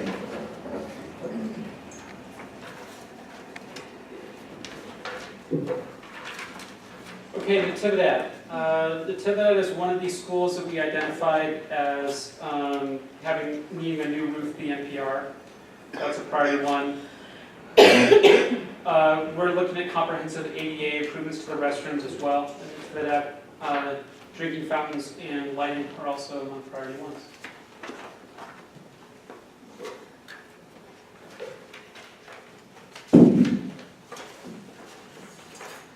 Roosevelt priority ones include an ADA ramp into the courtyard, comprehensive restroom ADA improvements. We noticed that there's quite a bit that needs to happen there, and it's somewhat critical. And then again, with our district-wide drinking fountain projects and campus-wide lighting controls and Prop 39. Almost there. Sherwood.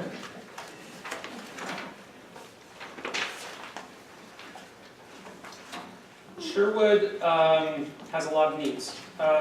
So we have quite a few projects that are identified as priority number ones. First of which is parking lot drop-off reconfiguration.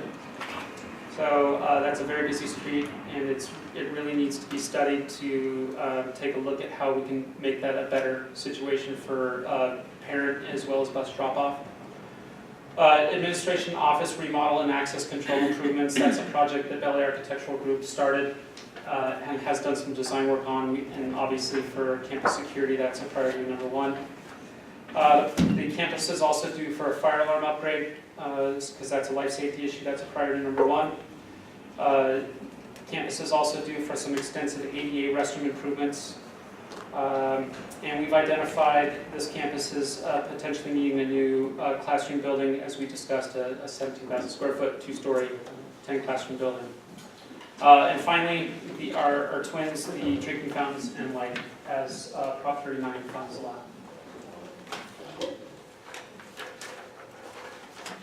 Finally, our last one, University Park. Again, the second of your two pod designed campuses. We would propose as a priority to consolidate specifically this pod here. It's currently classrooms, doesn't function very well because of the pod environment, and so the idea is that this campus really needs more flex space, more community space. So we would look at reconfiguring this pod in a major way and doing some minor reconfiguration of the other two pods to facilitate this flexible space, as well as provide for more breakout spaces and staff spaces. It's really a challenge with this original building that also has kindergarten sort of part of it. So that's a priority.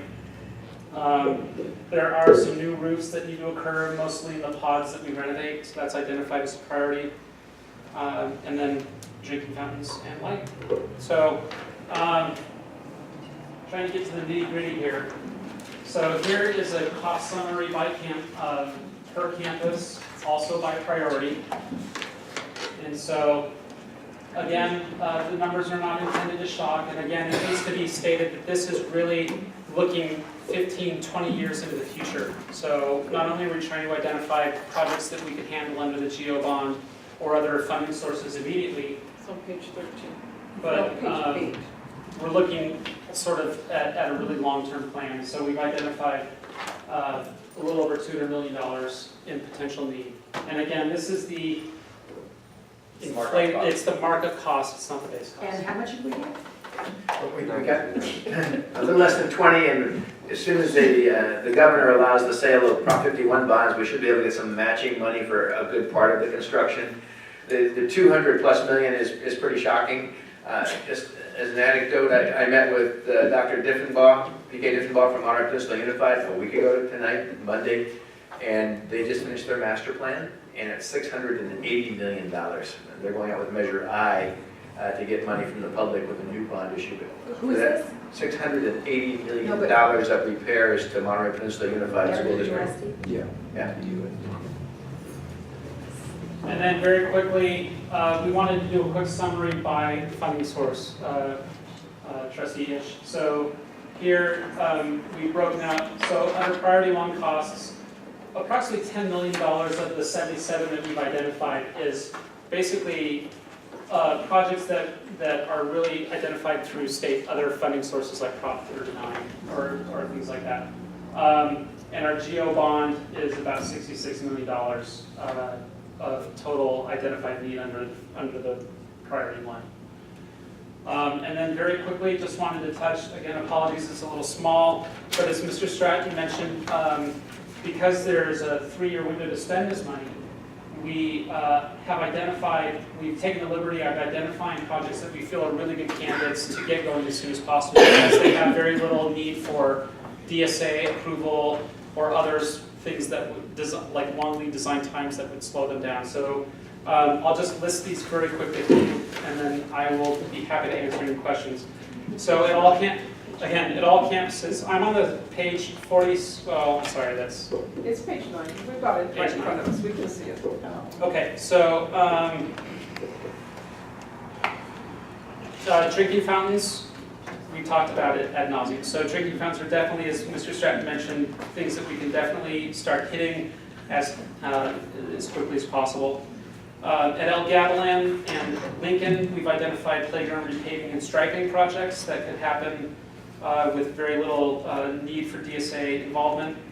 At Lincoln, we're also looking at a couple of projects, including the staff parking lot expansion and a window replacement completion. So at Lincoln and Roosevelt, we started with the main building window replacements a couple of years ago, and so those would be great projects that we could do. We would actually start getting them ordered because windows are also very high demand right now. So we'd start getting them ordered, but they wouldn't be ready for summer. But we'd start needing to get them sort of in place and ordered now so they'd be ready for next summer. And then finally, at Lincoln also we have already done some design work on an ADA ramp that we could complete at Lincoln into the courtyard. Natividad is getting a new play structure that could, I think, be execute site funds, and then, like I said, Roosevelt also for windows. So there's about $2.5 million worth of work that we've identified. Again, inflated number, total project cost number, not the base cost, for projects that we think that we could, that the district could proceed with immediately. And I'll stop there. Thank you for your patience. If there's any questions, I'd be happy to answer. Do you know where we can get more money? I already talked to our bond folks about that. We have the $20 million now, and again, we hope Prop 51 will be a force multiplier. And our bond council thinks that within about 5 years, we should be able to leverage another $10 million off of the 2008 election as we move further forward in the renovation process for our schools. We would hope also that some of these costs come down because the contractors are going to be in less demand. Once they catch up, there was so much deferred demand over the years where property prices collapsed. You know, there were no GO bonds passed, and so we would hope to make those dollars go a lot further. We talk about the cost of putting in the water fountains and the cost of the fountain. We would hope by consolidating that and saying we want you to put in these 40 water fountains that we can really cut a deal and go a lot cheaper. We buy the fountains separately and say, here they are, pick them up and put them at these sites. So we're going to do our darndest to move forward and save as much money as possible while realizing that we're not going to be able to do everything, but there's some things that we can do really and some urgent things that need to be done at our different campuses. And we move forward getting guidance from the board and our community on how we address those priorities. One final comment on the good news is for the parking lot playground areas, the asphalt guys seem to be very competitive. They're not as busy as the folks that are building stick buildings and putting roofs on them. And so we can stretch our dollars there without being penalized or being held hostage by the inflationary costs that are in other parts of the industry of school construction right now. Yeah, so I mean, this is just laying out a plan of priorities and projects going forward. We're not agreeing to pay these kind of prices for whatever it is, right? Negative. We ask you tonight to accept the master plan as just that, a plan to move forward for the next 2 decades, and then we would move separately to address those urgent priorities and get them bid and begin the process. And hopefully with a new governor in November, Prop 59 coffers could be filled, and we want to be in position to go for those matching funds, having gone to DSA already. $15 million classroom better come with a Ferrari.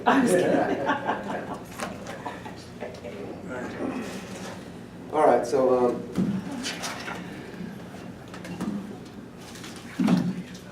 yeah, this is an action item. Do we, Well, we need have any an questions? action, we need a plan, I think, so I'll move we approve the. Well, let's see, is anyone in the? Oh, there may be somebody else. Questions, Okay. comments? And it would be to accept the plan. Ms. Ish, you have any questions? No, thank you, you answered them all. I do.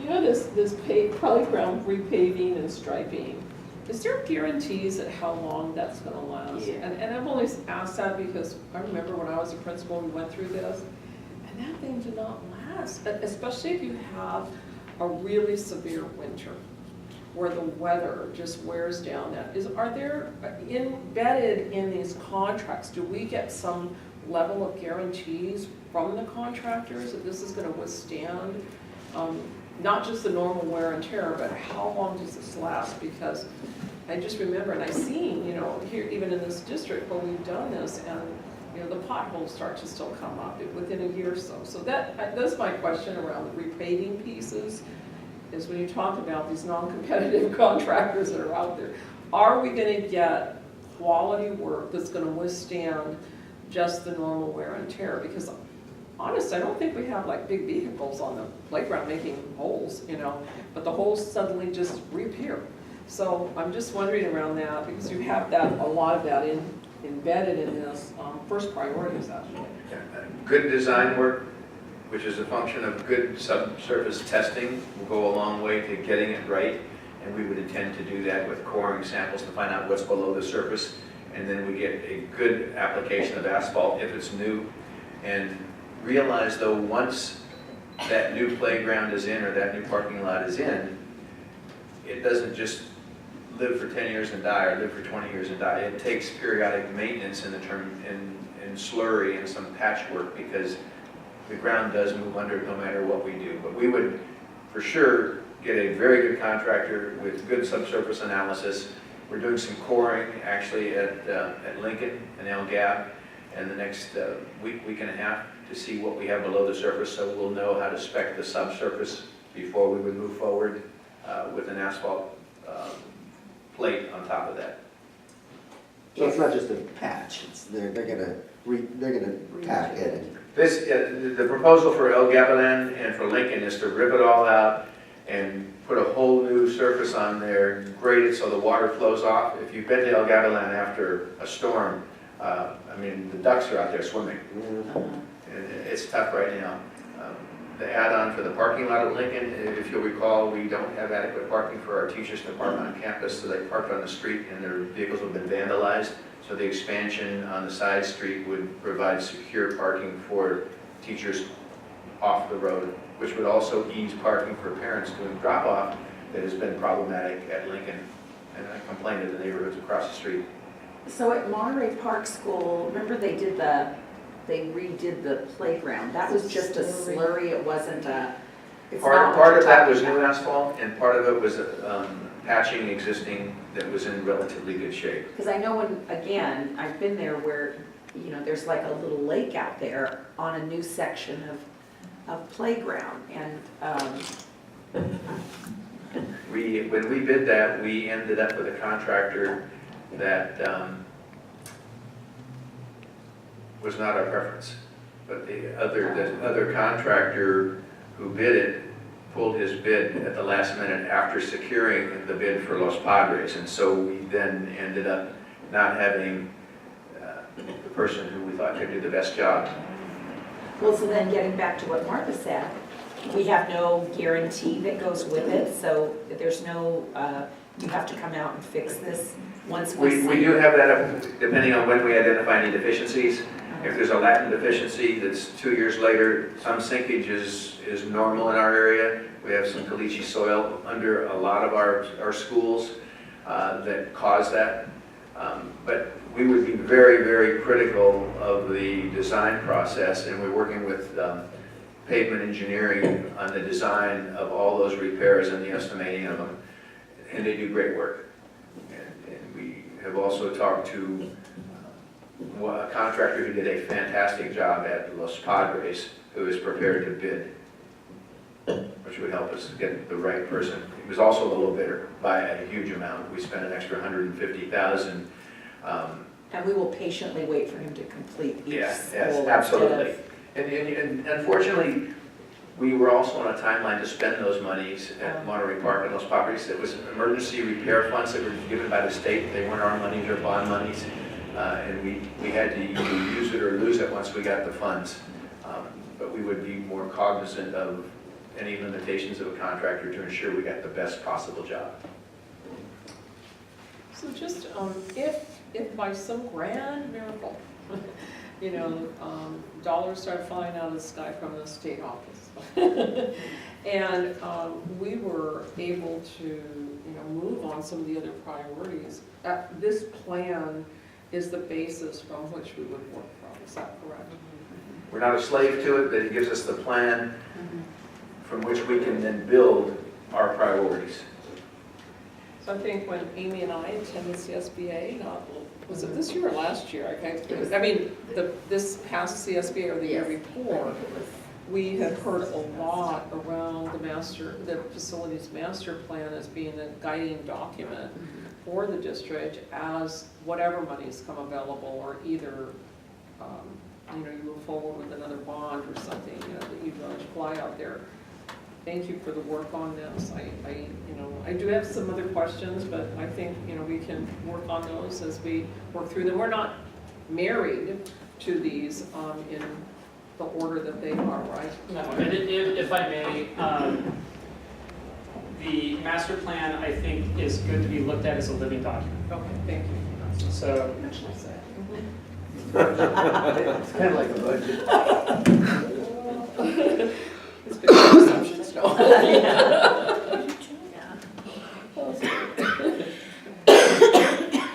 Any other questions, comments from the public? Just thank you for your hard work. You're welcome. Beautiful. Okay, so I'll move acceptance of the facilities master plan. Do I have a second? Second. Okay, all in favor, say aye. Aye. All opposed? 3-0. Thank you so much, appreciate it. Thank you, Carrie. Thank you. Now we will adjourn to, well, actually, talk about next meeting. Our next meeting will be May 14th.